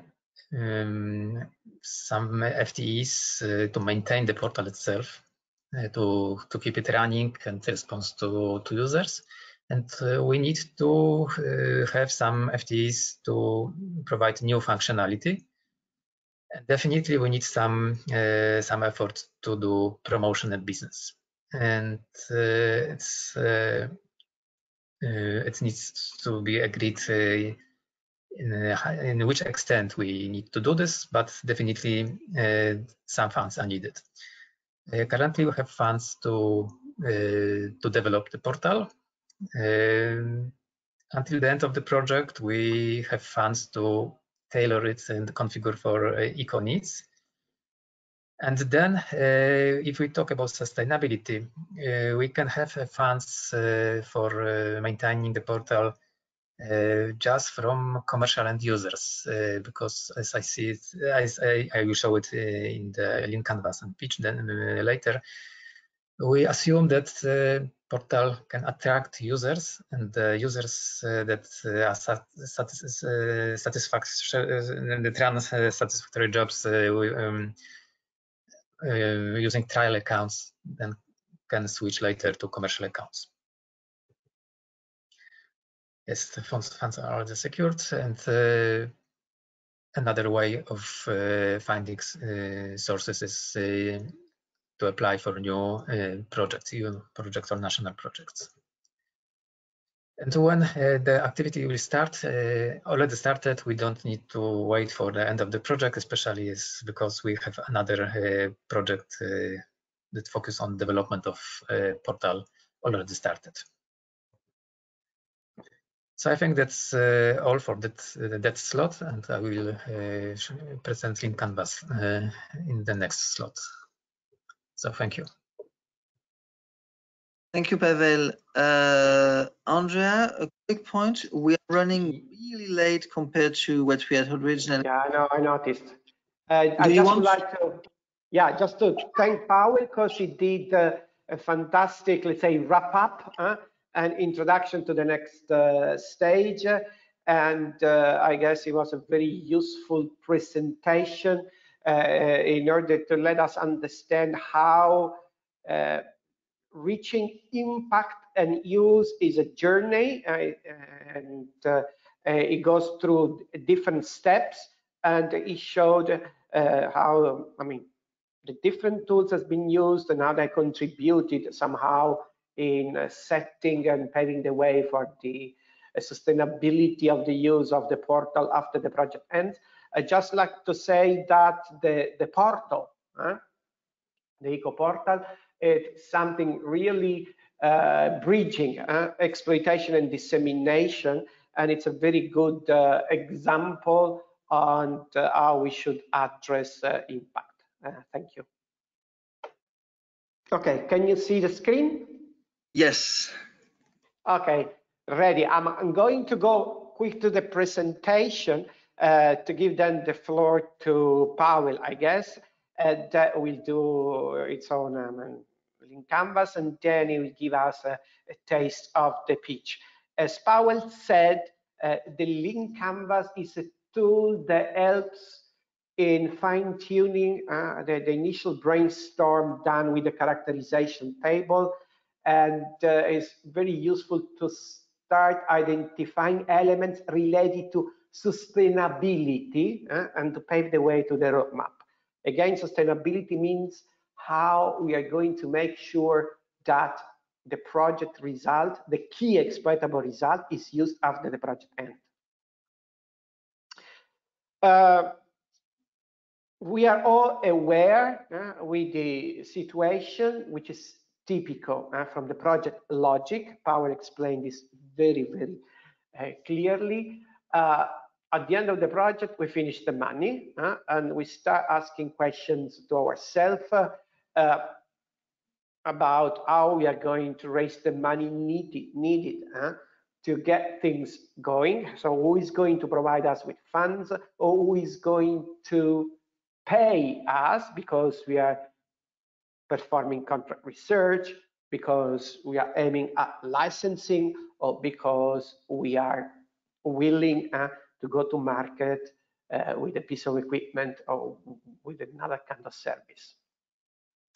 The consequence of running out of money is that we need to quit what we are doing. We need to jump into another project. No use, no impact. And again, if we are planning to look at the European Commission as a possible funding partner, and if we are looking to apply to programs like Horizon Europe, which are impact oriented, not being able to demonstrate impact, not being able to achieve impact, may limit our opportunities to win future funds. So, how we can look at this issue of secure resources? The approach that we are testing since many years in working with European programs is related to the fact that if we need to build, let's say, client base, coding clients in brackets, meaning people we can rely on to get resources for the future, we need to follow a problem-based approach for the simple consideration that everybody has a problem, that there is a problem, sorry, there is a solution for that problem, and that could be, of course, also different from what we have in mind, but there is always somehow a solution. But what it is clear that not every solution has a problem, and not every problem has a customer, meaning somebody willing to get involved, share resources, and eventually pay. This is why we force, when we work with exploitation, to follow a problem-based approach, starting with problems and not with the solution. We come from the technical domain. I mean, we are very much into technology solution. The attempt here to pave the way towards impact and exploitation is to go from a technology pool approach and try to enter into a problem-based approach. So to go from the risk connected that not every solution has a problem into the opportunity related to building what we call the client base, solving problems. So the way to put together things that Paweł said is the business model, which is built around the fact that a key question, why should somebody buy, adopt, use our solution? And the challenge is to understand how to go into this logic in an innovative way.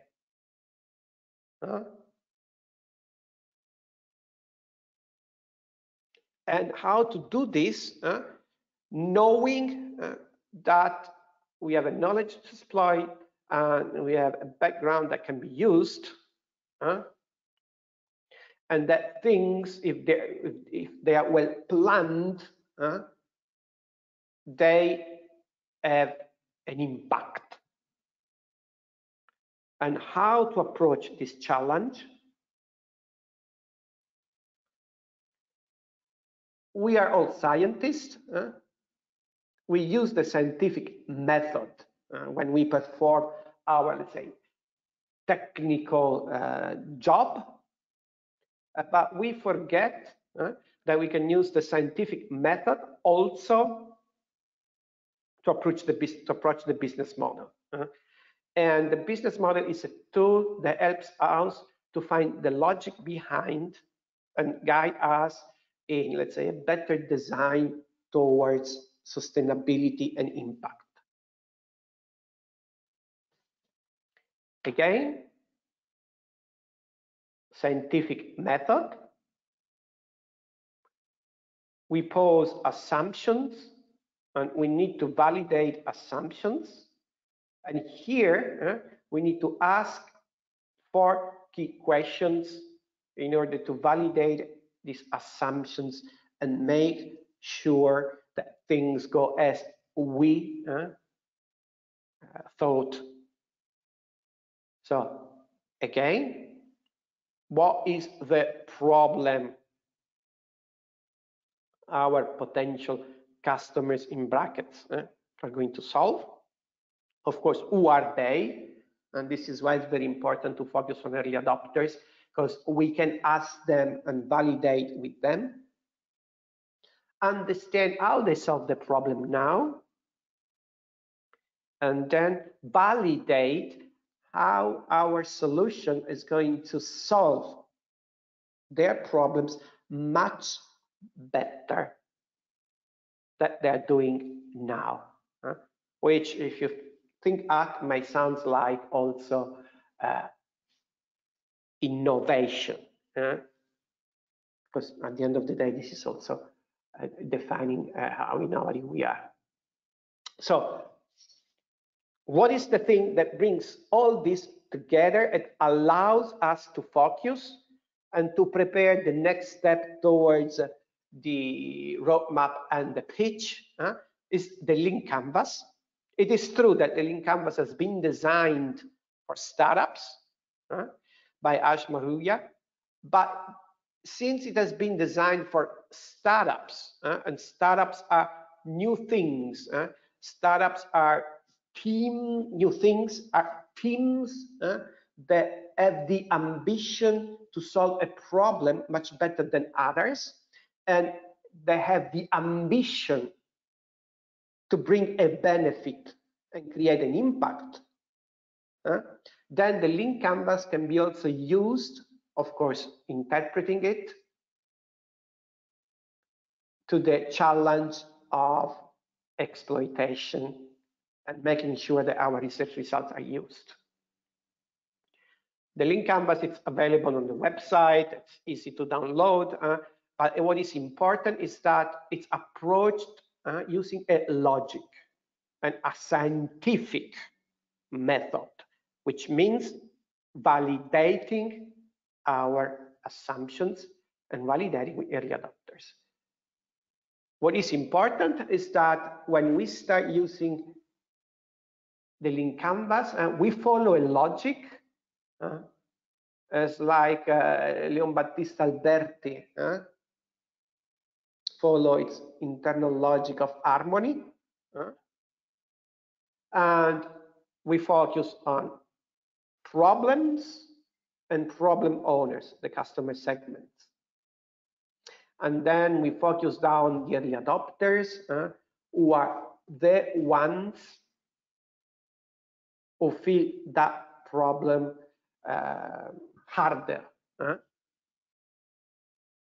Because talking to them, validating with them, we can really, really match the problem and the problem owners and understand if there is a fit.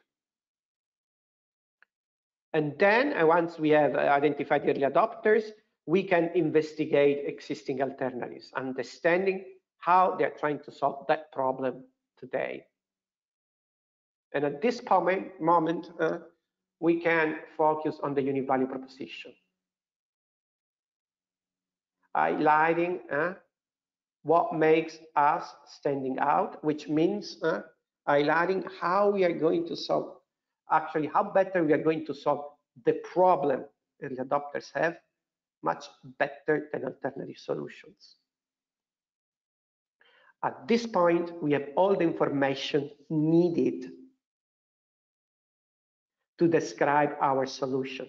And this is very useful, especially if we are going to talk to an audience which is not our, let's say, close group, our group of researchers, our group of people working on the topic, because if we are going to talk to somebody else, because they are part of our target groups of customers in bracket, they are interested in understanding how we are going to solve their problem better than the others. So this is a good way to say the right words in few sentences on our solution. And then the unfair advantage. Herbert said, I struggled to focus on the unfair advantage.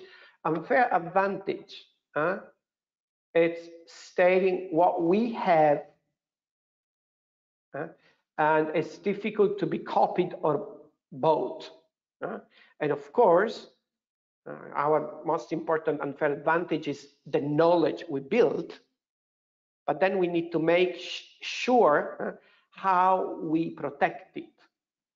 And this is where, for example, patenting comes in, but also, for example, working contracts may come in. I don't remember if this was Herbert saying, I mean, we face the fact that people leave the team, and this is creating problems. Of course, designing working contracts in a way that this is not that easy is also part of the unfair advantage. It's very important to have our own unfair advantage clear. Then the channels. How we reach out our, again, customers, our early adopters, our users. And of course, it's very, very important that these channels fit with the solution and use model. And that we use the most efficient ways to get in touch with the early adopters. And this is also why it's very important to identify the early adopters in a precise way, trying to avoid as much as possible general statements, because we need to fit the channels. And then, since the challenge is sustainability, we need to understand how we are going to finance next steps after the project ends. If at the end of the project the TRL is still low and we need to apply to another project program, to another program, research program, we need to understand how much we need to do what. And we need to make sure that we do all the activities needed to secure this. But if the TRL is not low, we may not get 100% of the cost covered. So we need to understand how to cover the remaining co-funding. which means negotiating within our structure, within our organization. Or if we want to go out and do some licensing, we need to understand and plan how many licenses we are willing to close the agreement for, and what is the value we expect to extract from each license or from a contract, from contract research. Why? Because making sure that the result is used after the project ends, in a way or another, generate costs. Cost of the people working, cost of the infrastructure we need to use, cost of the research activities we need to keep running in order to maintain the edge, cost of participating to conferences, so on and so forth. And this is why, at the end of the day, we need to have a clear view of the revenues, because we need to make sure that these costs are covered. The Lean Canvas provides the overall framework to start putting things in the right box and understand how to pave the road towards use and exploitation. Of course, it may not fit. If we keep things and interpret things stricto sensu, as the Latin would say, may not perfectly fit the purpose of exploiting research results. But if, for example, for revenue streams and cost structure, we give a broader interpretation towards sustainability in use, then we all realize that this is a very helpful tool to put things in the right place. And of course, last but not the least, since we would like to achieve some goals, sustainability, and this is also part of the roadmap, we need to understand what are the key elements, the key metrics we need to look at to understand if we are going towards the right direction. Paweł will show us how the Lean Canvas is the base for a good pitch, because if the Lean Canvas is done in the proper way, if the assumptions are validated with early adopters, then we have all the information needed to present our solution to potential users or to our boss to raise funds and allow us to keep working on that, or to other donors or investors to convince them to continue or to support us providing the funds needed. And this is part of the pitch. And there are also other tools that help us to fine-tune the right things to say for each specific target group. And again, this is also the bridge in between exploitation and dissemination, which helps us to maximize the impact of EoCoE. So thank you very much. This is all I wanted to say. Of course, it's just a taste of what the people working on this selection of curves is experiencing. And I really feel that Paweł will provide us with a good insight with this Lean Canvas, and mainly with the pitch on what can be achieved. Thank you very much.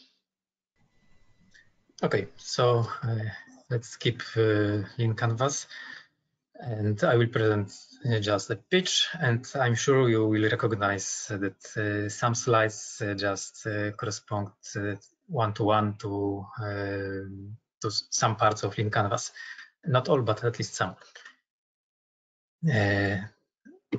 Okay, so what's the idea of EoCoE SaaS portal? EoCoE is a complex ecosystem. It consists of simulation software, knowledge, expert tools, and it all is complemented by a software as a service portal that will be the main point to access simulation software and run simulation test the jobs on HPC. Because simulation is more and more demanding, especially it goes to exascale, and you cannot run large-scale simulation at home. You need to have high performance computing, and it's where this portal is very useful. Users of EoCoE, and especially users of software as a service portal, comes from both scientific and industry worlds. And usually there are researchers that need to run some simulation related to different aspects of energy science. Currently, they need to find appropriate software. Usually, they need to Google for it. They need to find if the software is appropriate for their needs. They need to somehow find where to run the software. If the software is provided just as it is, then they need to download it, configure, install, tune, and so on. Probably they need to find a supercomputer where they can apply for resources, get a grant, and get CPU hours. It is quite difficult, and EoCoE portal simplifies things. So EoCoE is the center of energy. So if users think about energy and computing, users should think EoCoE. Therefore, that's why EoCoE provides certified solutions, applications and simulations that are validated and are useful for running energy-related computation, especially for renewable energy. The portal is focused on user friendliness. It should be very easy to run jobs and to apply for accounts and to test how the computation is influenced by changing some parameters in input files. And all these complicated things related to the technical aspects is done by PSNC, Poznań Supercomputing and Networking Center. We are I think currently the biggest HPC site in Poland, and we have experience with running different kinds of software. We can do all this technical stuff related to installing, tuning, monitoring, optimizing, and so on. Users just need to see the entry point to the portal in the portal and just focus on their application. Current deployment is almost ready. Basic version is available. There are some technical problems that still should be solved, but I think it's just simple technical problems, and the portal, you can say the portal is almost available. Users can submit, manage jobs, and get results. And we are preparing templates for the first applications. We focus now on ALYA and Parflow because we already tested these applications in PSNC, and we know how to run them and how to prepare templates. And we will contact developers of these applications and other applications too to add more templates to the portal and to integrate more applications. Service is managed by PSNC, which have a strong team of developers because the portal is developed in PSNC, and it's our team that mostly is responsible for its implementation. We have also a strong team of administrators of supercomputing, the supercomputers. And now our supercomputer EoCoE-II is located on position 85 in the top 500 supercomputers. This current list from November. In business models, we recognize two kinds of customers. They are users and software owners. And the business model is that the trial access is for free. users don't need to pay for using EoCoE SAS portal. Of course, resources are quite limited, so that users cannot use it commercially or even productionally, but they can get for free good overview what applications are available, how to run them, what are the results. And we expect that at least some users can then sign a commercial agreement with PSNC, and then they can pay for full access to HPC and pay the bills. It depends on the real resource usage. PSSC is founded by government, so we also have some computing power available for scientific users, especially Polish users, but probably not only. So the business model focus on commercial paid access, but scientists also can be supported. Another kind of customers are software owners. We also can support free software, and I think that for EoCoE we can start with it. But if the software is commercial, then there are two kinds of money flow. PSNC needs to pay license fee for the usage of the software, but also software owners can pay a participation fee for being advertised in the portal and to be part of the portal. And another source of money, or maybe not only money, but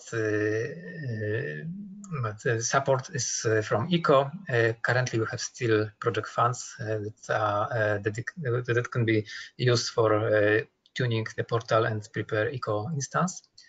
And of course, EoCoE is a recognizable mark that is very valuable for the portal and can attract users. The main assumption of a national plan is that users can be attracted by the software and by the service, and then that they can sign commercial agreement and pay for usage.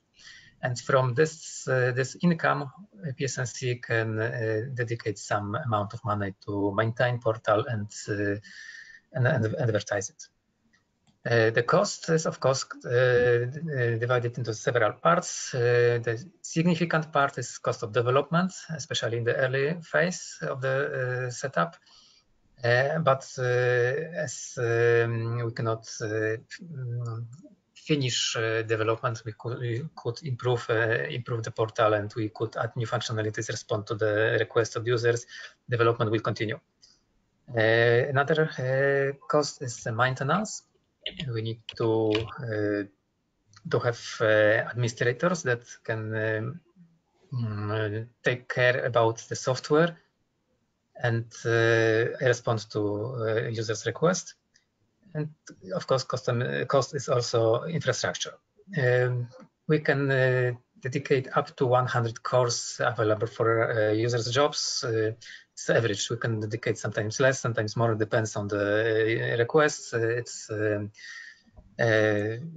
flexible. For some software, the cost also needs to include software licenses.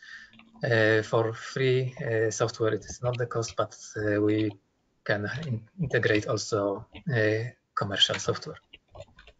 The incomes comes from users that decided to go to sign commercial agreement, and the other sources of income can be from software owners, commercial software owners that pay just for participation. And the cost of infrastructure is more or less 2-3 euro cents per CPU hour per core, and depending on the kind of the storage, 3 to 10 euro per month per 1 terabyte disk. For some most demanding users, we can have also dedicated offers, which is then tailored to their needs. What we need to do, we are all EoCoE-consortium and we need to take care about our results together.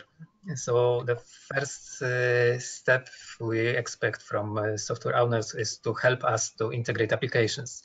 I will contact, I already contacted some of you and I will contact more with question about software. We need to have your support about running the software, integrating it, and how to make satisfactory user offer for users. All technical problems will be solved by PSNC. We don't need any technical support.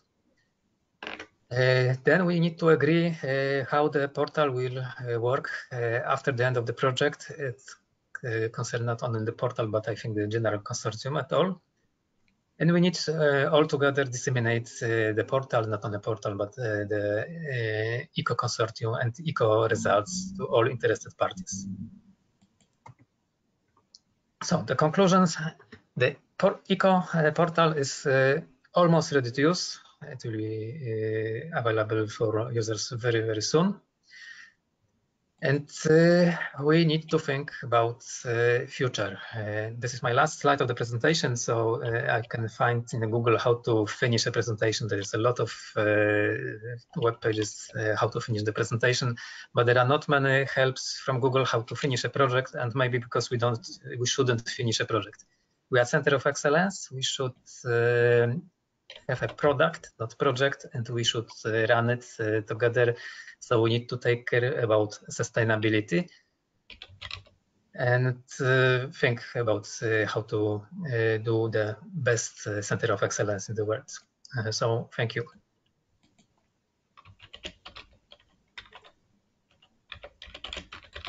Thank you, Paweł. Andrea, do you have any comment before we jump to the Q&A session? No. I just would like to thank Paweł. Went through the process, and I really appreciated this pitch because it showed how to bring things together and pave the way towards sustainability and present a key exploitable result. Thank you very much. Thank you. Okay, so we'll jump to the Q&A session. If you want to ask a question to either Andrea from META Group or any of our experts, please use the raised hand function of the ask question function on the participant table.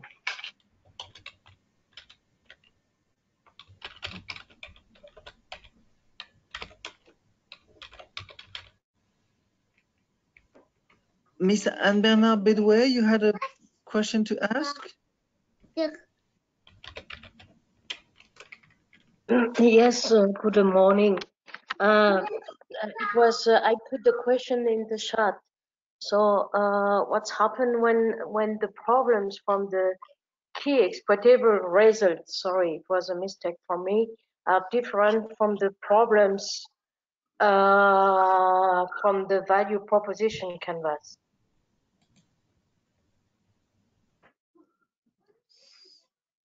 What do you mean? Just can you make an example?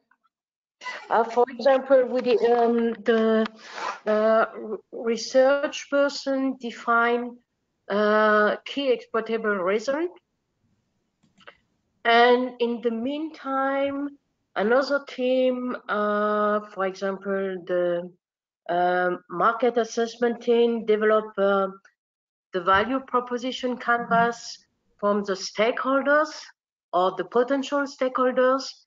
And at the end, we see that the problems defined from the key exploitable result are not the same like the problems or the need. Yeah. Okay. Usually, I mean, generally speaking, this should, let's say, turn on an alert, because in terms of use of result, the key exploitable result in, let's say, in a perfect world, should have been designed in order to match the needs and the problems of the target groups. As we explained at the very, very beginning, when we gave the definition of impact according to the European Commission and H2020. Of course, as has been said several times, there is always a risk. There is a risk in conducting the research.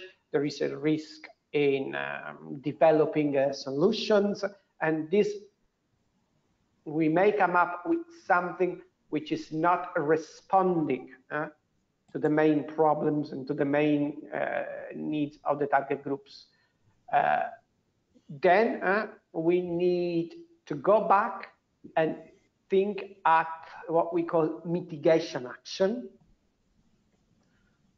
We may come up with a different set of problems that can be approached by our research results, and we may fine-tune our results in order to have a unique value proposition against the problems.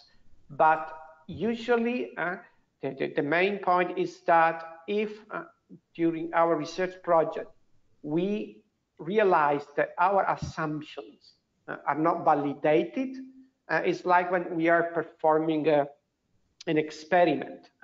We would like to prove something, and then the results of the experiment show that what we were expecting is not happening. And at that point, we go back, we make different assumptions, and we may find a different way.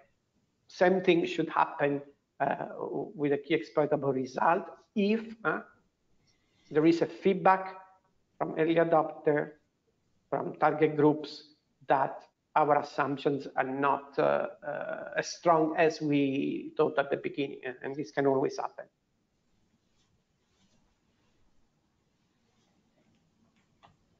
Thank you very much.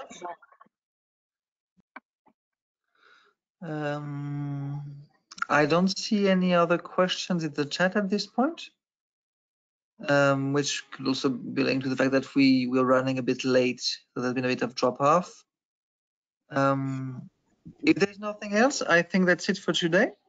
So allow me to thank everyone, both the participants who joined, as well as, of course, our experts and the colleagues from META Group. Thank you all for your participation today, and we'll discuss whether we want to upload the video of this webinar or not. If we do, it will be done on the YouTube EoCoE channel, and we will send you a link if you want to rewatch it. Thank you again. Thank you. Take care. Have a great day. Thank you. Bye-bye. Thank you. Thank you very much. Bye-bye. Thank you, everybody. Bye. Thank you. Bye-bye.